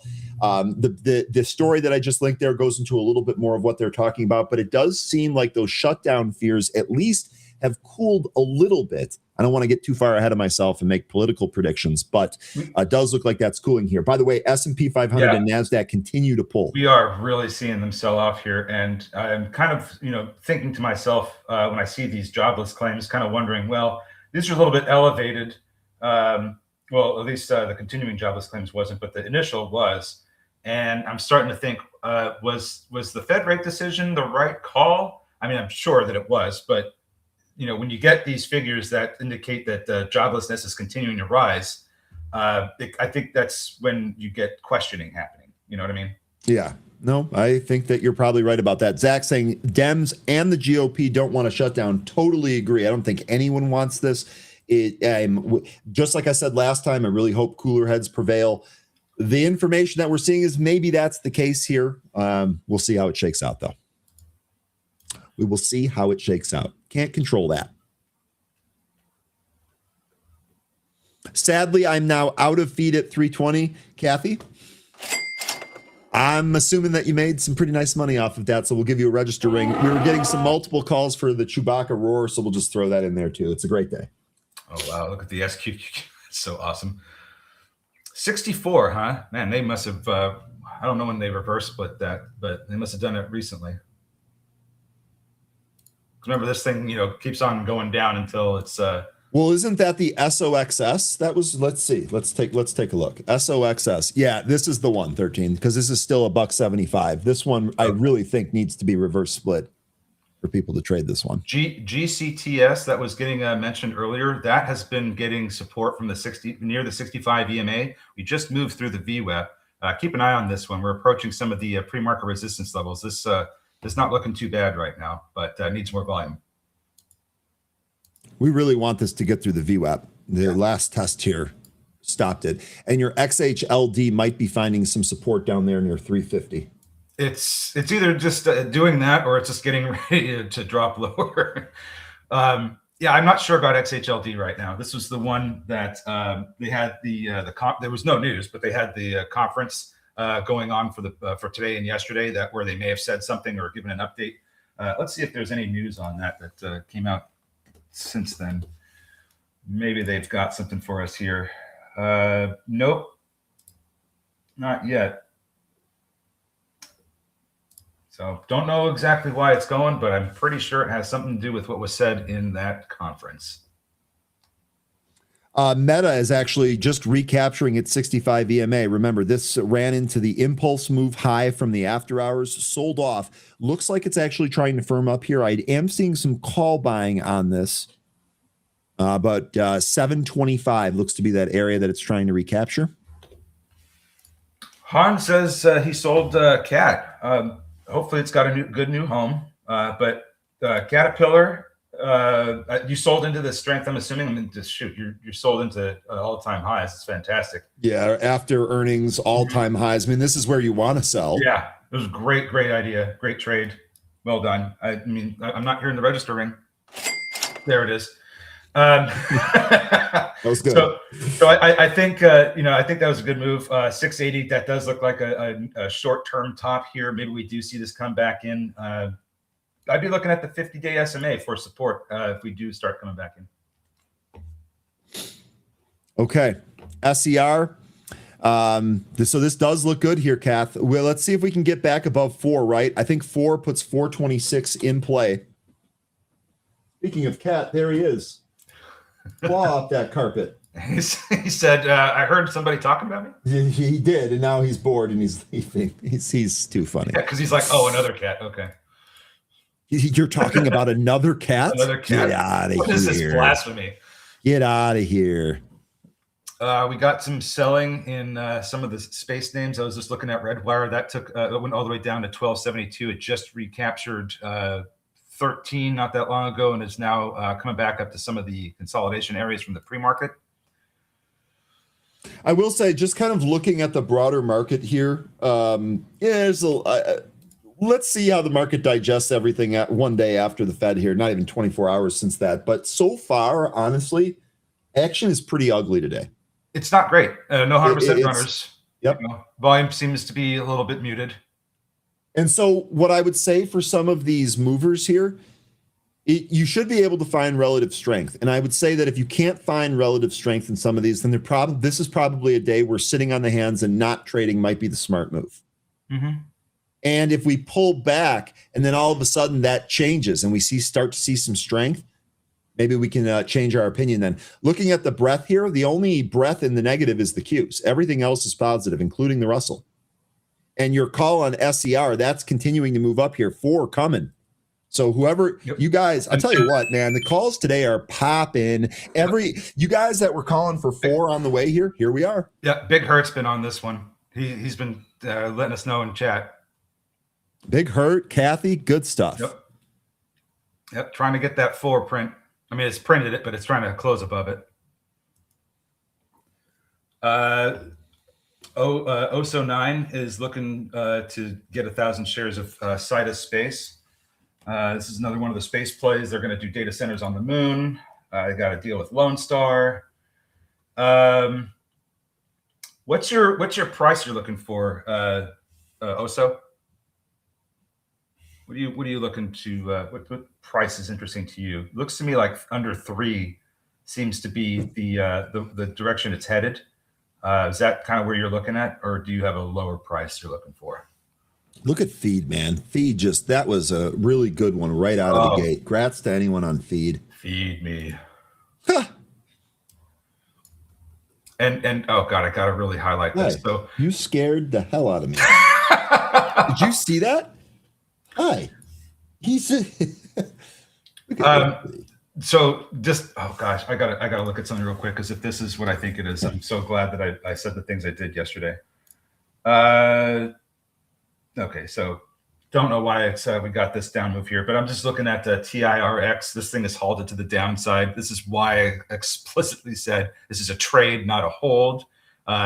So we got the news that there's a company, I forget who it was, Swift Start, that was looking to purchase 80 million to start purchasing this stock with 80 million at 150 a share.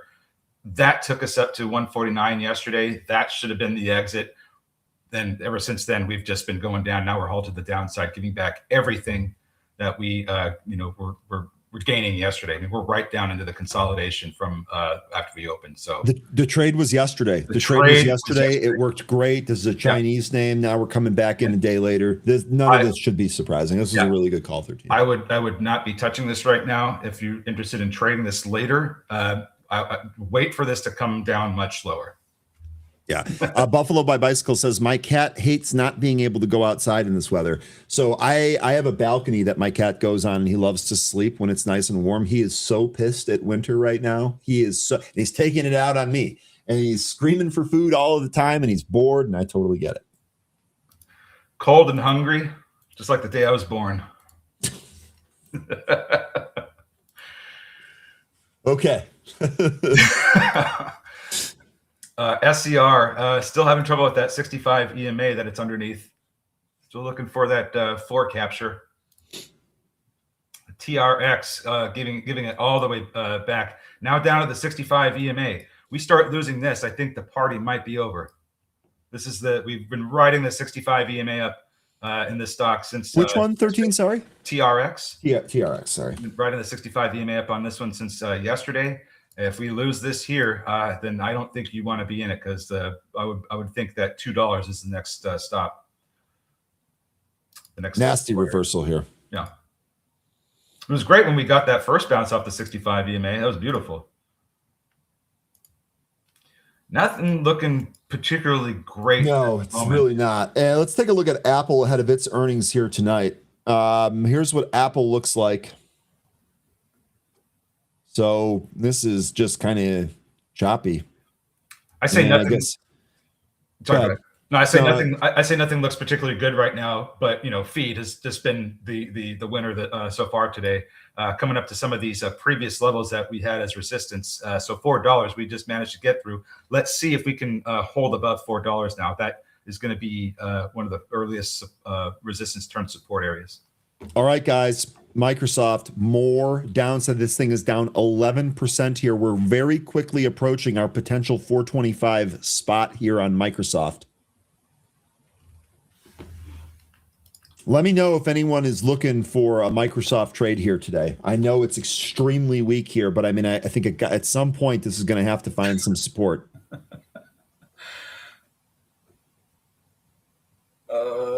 Okay, so you're looking for $3.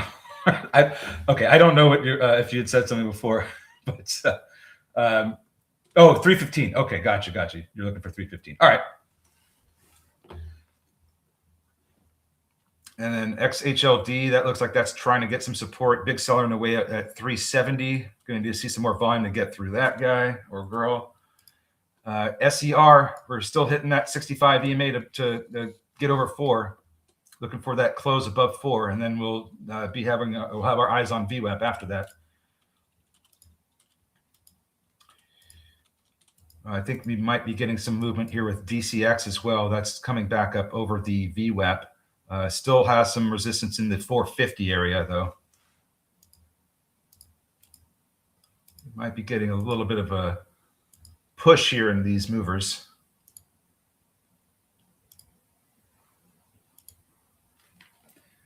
Yep. Let's take a look at SIR. That one was kind of interesting. Microsoft, it's trying. I'm going to keep an eye on Microsoft here today. Here's SIR at that 65. I think if it goes through 4, it'll probably print VWAP. Big B's making money with his puts on Microsoft. I mean, he probably was. You probably got those before we closed yesterday ahead of the earnings, right? So we talked about that, right? We talked about that fade in happy hour with him. Big B's still waiting for an invitation to that money-making text thread that you have going on. Still waiting for an invite. Yeah, I think, Zach, that's probably what you're going to want to do with the market kind of coming in. Might not be a bad time to dust off that shopping list. Now, didn't we? I know Anne Marie's out this week with some family stuff, but didn't we talk about a potential seasonality dip that leads into February? This might be the start of a little bit of a dip into mid-February. Yeah, could see that. Mm-hmm. Earnings, we get past earnings, and then the market just goes down. So let's see. We've got how many of the Mag 7 have already? Who's next? We have Apple tonight. Apple, and we have Amazon. Next week?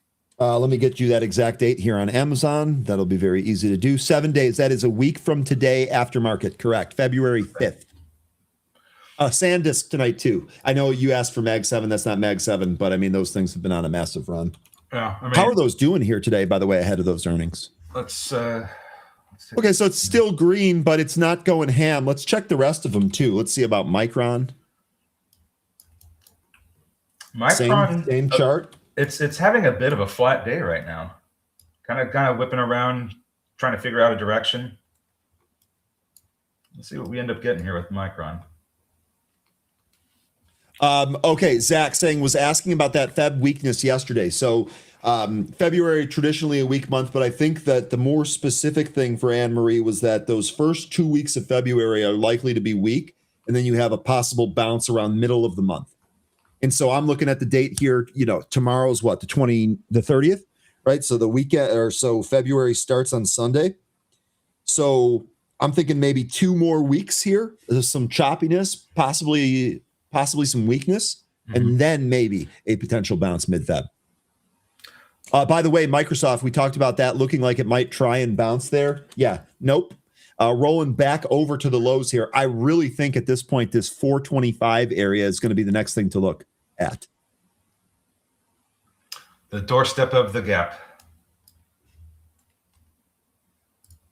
to the downside. Might be getting a little bit of a lift in some of the movers. They look like they're trying to turn around. JPN is asking, any thoughts on shorting USD JPY? I don't do any currency pair trading at all. Not part of my investment strategy. I would not be a good person to ask, but I will reiterate that question to the group here. Does anyone have anything on a potential US JPY trade for one of our viewers? Alliance says 420, he'd be a buyer. You'd be a buyer of Microsoft, not necessarily of a blunt or something like that. But anyway, 420. We talked about 425. Celebrate how you will. Ed Edwards. We looked at Sidus just a bit ago. I think the next support area could be at 3, though. It looks like this may end up trading a little bit lower. We're going into a consolidation area from about $2.15 to $3. So somewhere in that consolidation, and that starts back from the middle of June 2024 until February of 2025. That area right there, I'm looking at that as a demand zone. We also have the 500-day SMA down at about 235 with the 50-day SMA right beneath it. So if we do go a little bit lower, like under 3, that would be the next area, in that region where I would be looking for support. It still looks to me like this could come in some more, but being that this is part of the space theme and it's got a pretty good story attached to it, I don't know that we're going to go too much lower than 250 if we get down there.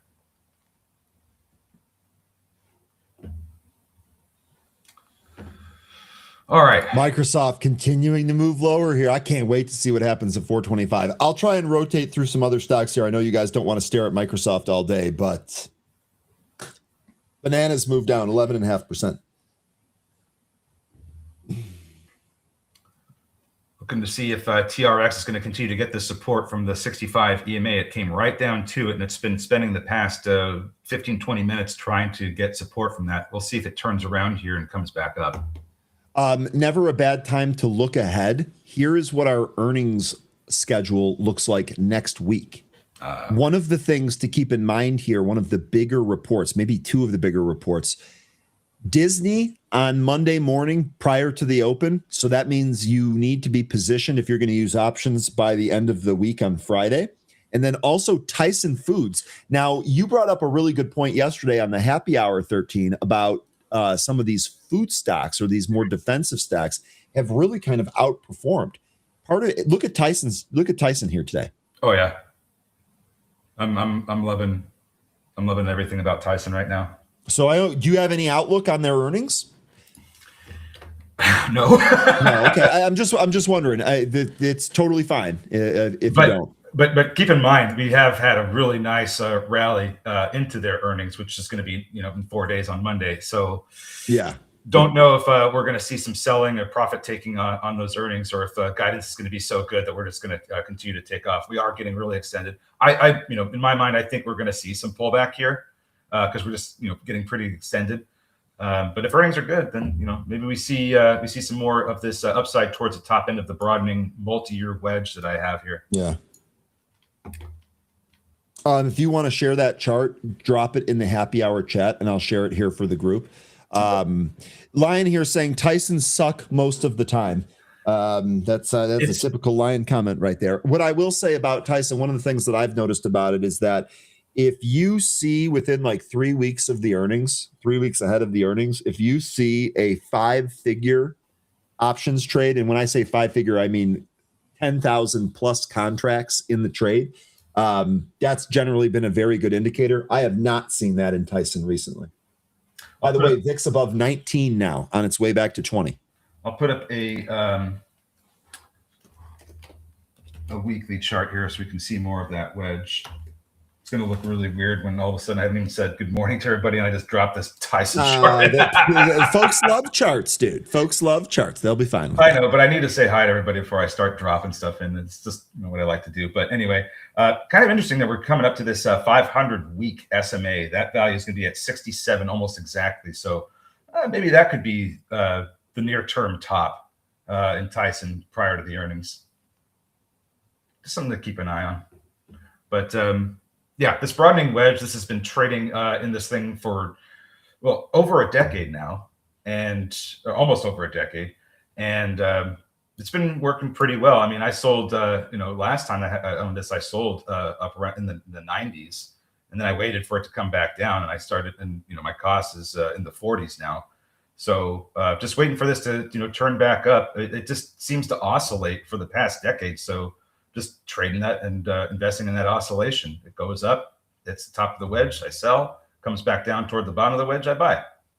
Next key upside level here really kind of looks like 70, even just kind of looking at this chart. 70 looks like a pretty key spot to move through if we're going to go higher, let alone to the top of that broadening formation. Yeah, I'm still going to keep an eye on that 500-day SMA. I think that's going to be a resistance area. It was a previously support turned resistance. We already got resisted by it once in September of 2024. So here we are again, coming back up to it. We might be able to break through it this time, but I'm just going to kind of be on a wait and see holding pattern. All right. Microsoft here, 426. It is so far held 425. Looks like we're still trying to get TRX to move through some of these smaller moving averages on its way up to VWAP, which is about 249, 250. Slowed down. And yeah, I kind of agree with Big Hurt here. It's kind of a dead day. Doesn't seem like there's a lot of enthusiasm. No, there doesn't. And I think, this is part of just kind of digesting both the Fed and then some of those bigger earnings reports. Yeah.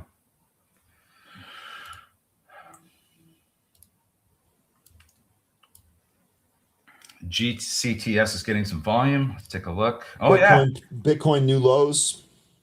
It is getting some volume. It's coming up to GCTS. This is coming up to the 230 area where we were getting resistance in the pre-market. We broke through it and came right back beneath it. And both before and after that look at happened, we were getting resistance from that 130 area. So going to be a breakout spot, it looks like to me. Buffalo by Bicycle says, I'm a buyer of Palantir in the 140s. I have a low print on Palantir, 148.66. So we finally broke into that 140 handle. Yeah, it's I would say that the enthusiasm is building on the bear side, but I think bears need to be careful. This market, we've seen a lot of just the absolute killing of shorts, and so maybe if the whole market does start to turn bearish, that'd be great. We're going to see some pretty big moves to the downside, especially with these leveraged ETFs. Something we've been talking a lot about in Happy Hour. And that's if we're talking about any kind of bubble, that's the kind of bubble I think we have as an ETF bubble. We just got too many of these things now that could really send stocks in exponentially different directions. You got a 2x of long of one stock, and it also has like a 2x bear version. So when you go from the 2x long to the 2x short, that's like a 4x swing.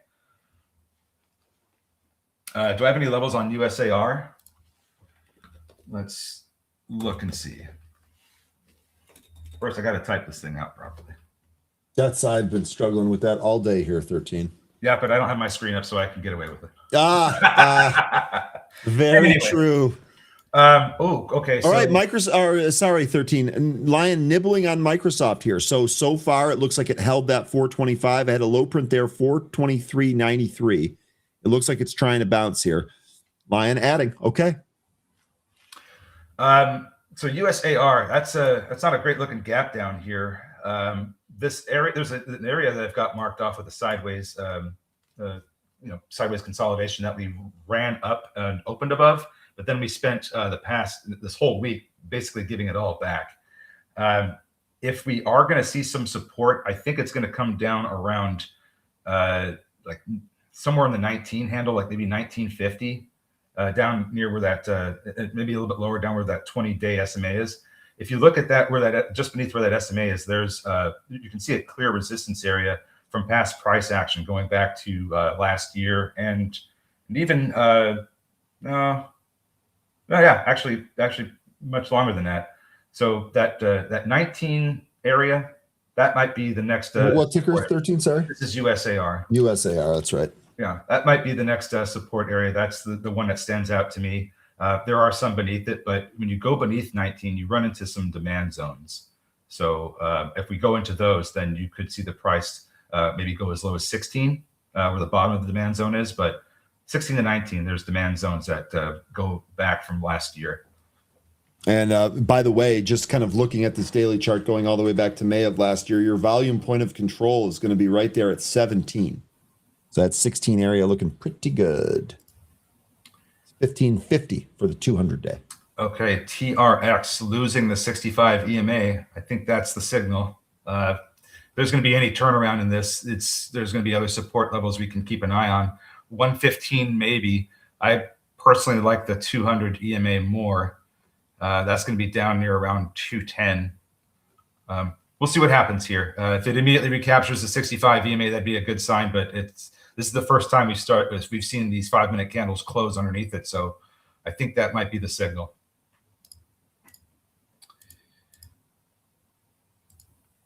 Bitcoin's still getting smoked. 85K now on the futures for Bitcoin. Ondas at the lows, Apple at the lows ahead of its earnings. Palantir trying to firm up there at 148, but back into that 140 handle. Meanwhile, gold and silver going up. Didn't gold start at like 5,000 on Monday, and now it's up 10%? Let's take a look at the chart. Could have sworn that that's what it was, but yeah, I mean, it's been up every day. It's gold's pulling back from the open here and is still up 0.5%. That I'm looking at the GLD, obviously.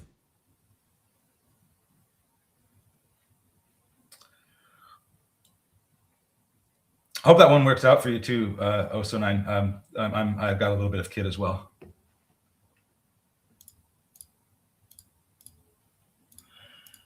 Gosh, everything's coming. So I had GLD 13 was at 468 when it opened on Monday. And even with the pullback here today, it's up nearly 7% in a week.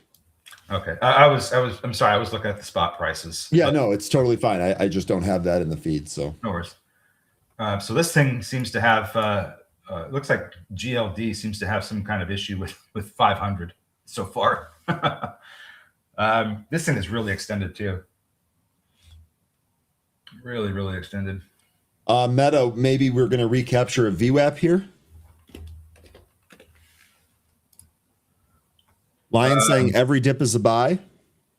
I love how we open with Meta. We come right back up to fill that gap that we filled, in the after hours yesterday, and now we're completely filling it to the downside. Well, I say completely as if we're going to do it, but there might be some support coming at 710. If we go through that, maybe we do end up giving back the entire move down to the 200-day SMA. But I think there's support coming around 710. A lot of weakness out there. I think strategy here, either sit on hands. I mean, if you're in puts that are moving in your direction, trim them up, obviously. But otherwise, if you're looking to trade here today, I think you're going to have to be patient, wait for some relative strength. CTS getting mentioned, it popped up to over 130.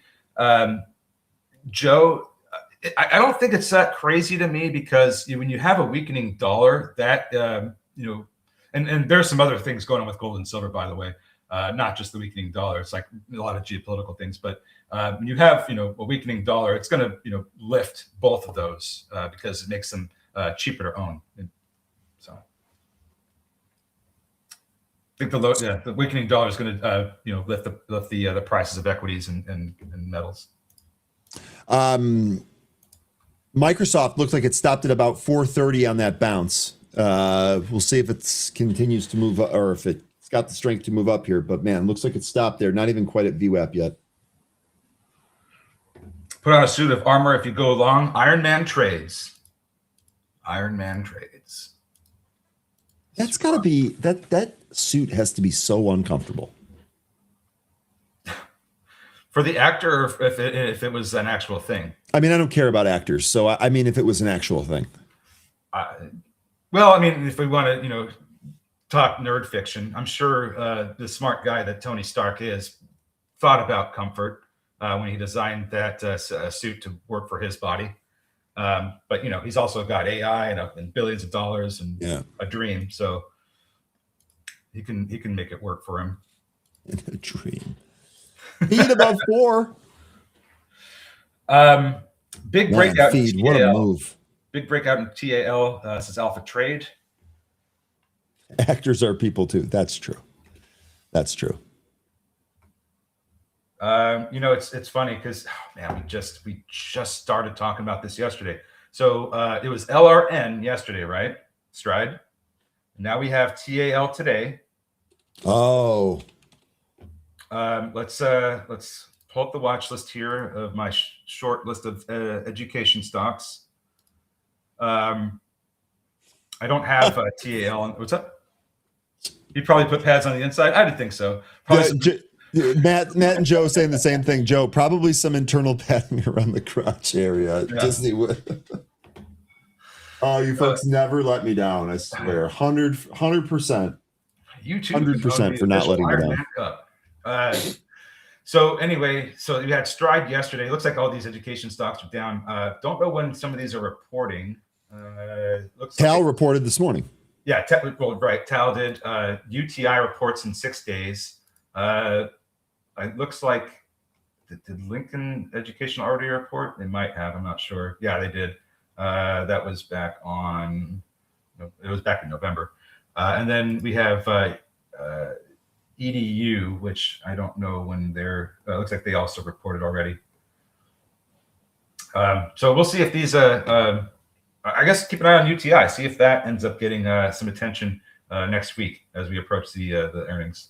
Lion here, this is kind of what I was wondering, Lion. Early sell-off, later bounce. So that's, I think the move here is to be patient. If you see a tradable bounce later in the day and you want to go after it, that's fine. I don't think there's any reason to try and be a hero early on today. CW Parker bought March calls for Microsoft. Okay, so Microsoft so far held that 425 spot. What kind of calls are you looking for in March? You think that this sell-off is likely either done or close to ending based on that, I would say. Kind of revenue growth in their cloud sector of 39%, and we're gonna drop this thing like that's not good. I think Microsoft's gonna be just fine, but yeah, so do I. I think long term this is fine. That's why I keep asking the group, what's your ad area on Microsoft? I think this is just a temporary blip. Long term, it's going to be fine. I'm just trying to figure out where the group likes it and where they don't. Zach mentioning IDAI. So yeah, I know we've kind of talked about this one. I've actually been trading this back and forth a little bit, just selling part of my position and then re-adding it when it comes in. Zach, I would agree with you. We're getting close to a appealing area to re-add. We actually asked about this yesterday. We suspect that there's news coming, but remember, we never know for sure. And so when you're dealing with some of these micro caps here, I love the theme that this is in with the authentication verification theme. Here's what the chart looks like. So when you're talking about an ad area, this sure looks like it to me, Zach. The only thing I would say here, again, especially on some of these smaller names, just be very careful with the position sizing. You don't want to oversize on these, have the news not come or have the news be less than we thought it was going to be, and have the stock really kind of respond negatively to it. So DCX getting a little bit of a lift here. It just moved over VWAP right back up to this 240 area that it's been dealing with all morning and part of the pre-market. I don't know what kind of crazy movement we're going to see if it does manage to take out 450, if it's going to come right back in. But I get the sense that this move through 450 could be a bit explosive. Looks like we're trying to turn around with some of these movers here. Oh my God. TIRX down to 13 cents now. Hope you guys booked it yesterday. Yeah. SER still getting support from the 200 EMA. That's trying to turn around now. Still getting resistance from the 65 EMA.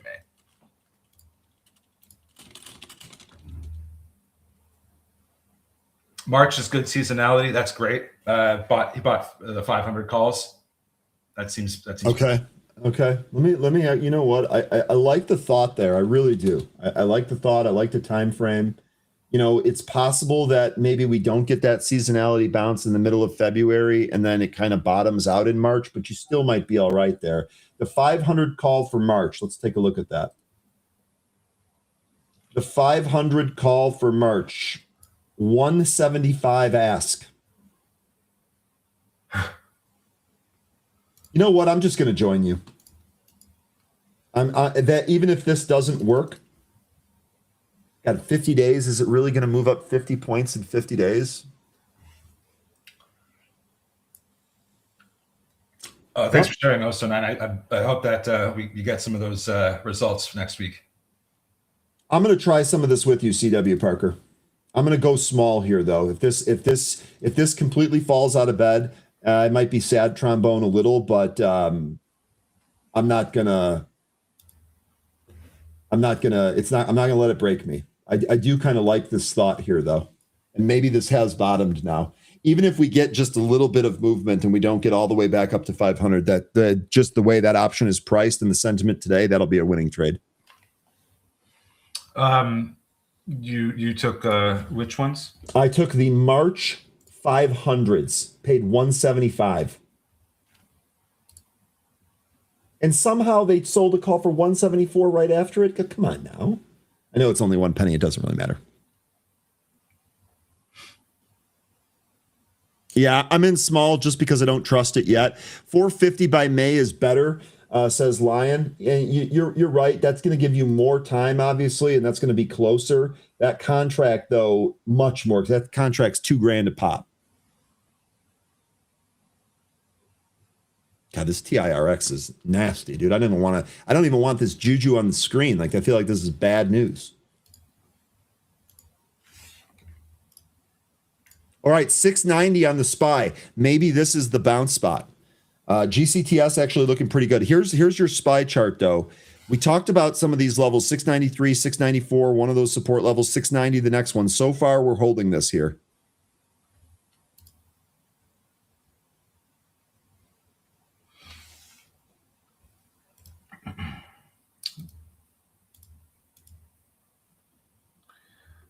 All right. And they'll buy low, sell high. He's making $1,000 on calls. Line took the 450 May. Yeah, that's what we were just looking at. Looks like Microsoft is trying to turn around here. It's starting to show a reversal in the momentum on the MACD. Turning back up, looking for 430. You got VWAP at 432.58. That's what mine is anyway.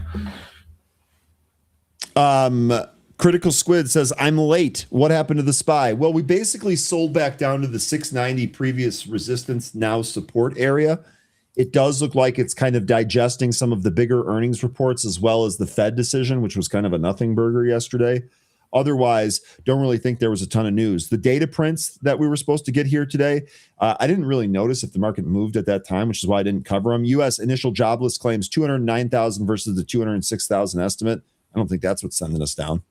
Great call on GCTS, by the way. This thing is still making new session highs, coming up to resistance around 150. I mean,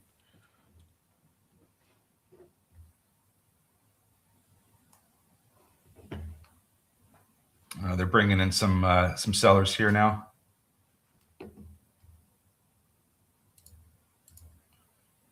Yeah, some of these tech names curling up. Yeah, so far that 425 is holding for Microsoft. That's cool. And that was sweet that we were patient on that, as opposed to just trying to buy the immediate flush down out of the open.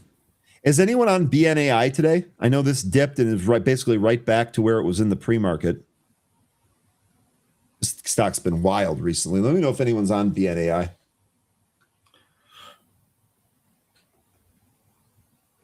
Yeah, Bitcoin is getting really hammered. As a matter of fact, it's really weak today. I mean, this looks like it's going to lose 80.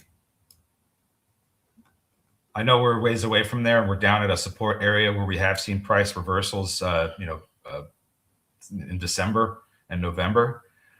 But if I'm looking at a daily chart here, I'm pretty familiar with how this kind of pattern shakes out. If we come back down to 80 with this current downtrend, I think we go through it. I think we could see 75K. Well, yeah, I mean, I think that we talked about really 72, right? This blue line, this horizontal blue line, when we have been charting Bitcoin here, we talked about this pretty much being a previous breakout level, should now be support. Mm-hmm. So I think your 75, I think, is spot on there. I would say 72 to 75. And since it's Mimi, maybe it goes to 69. I'm just saying. Big Bear says, if we go to 80K or below, I'm backing up the truck. You're going to fire that cash cannon at it, aren't you? No, it's not really moving that much. So here we are with GCTS, still trying to fight for that 150. It's got to get. It's struggling with 140 right now. AMPX after selling and getting a little bit of support around the 65 EMA area. We have recaptured VWAP. We're trying to come back up to some of the session highs. Looks like Micron also getting a bounce. After this candle closes, I'm not sure what's going to happen next. It still looks like this could potentially go lower. If we do recapture the VWAP, then forget what I said. Just forget it. Just forget it. Yeah, lots of weakness. That's okay. As Buffalo by Bicycle had said, this is a healthy pullback. We needed to see some of this action happen. So try to exercise some patience. We'll have our shopping list ready. We'll buy some stuff that looks good. It does kind of feel like just, it doesn't feel panicky. I know we're moving down quickly, but it doesn't feel panicky. We had a lot of stuff happen yesterday that the market is digesting for the first time here. We went right down to the 690 support. So I know it's been weak here today. I'm just not sure. I'm just not sure it's, anything crazy.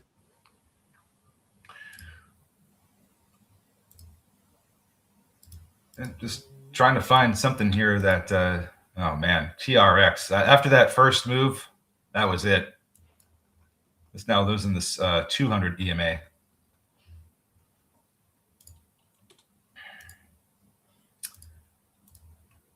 Yeah, this may be some buying opportunities, but yeah, Joe's here saying, and you can kind of tie your buying opportunities comment right to this. I think 13 by healthy pullback. Do you mean downswings that make you more comfortable with long entry points? Yes, and the chart may look better. You might have a PE contract to a more reasonable level. Yeah, all of that. Yeah, it's going to diminish the overvaluation. It's going to diminish some of the extension that some of these names have had. So. Yeah, you're gonna if these prices come back in, then you're gonna entice a lot more buyers. They're gonna be getting the entry at cheaper valuations. It's kind of everybody.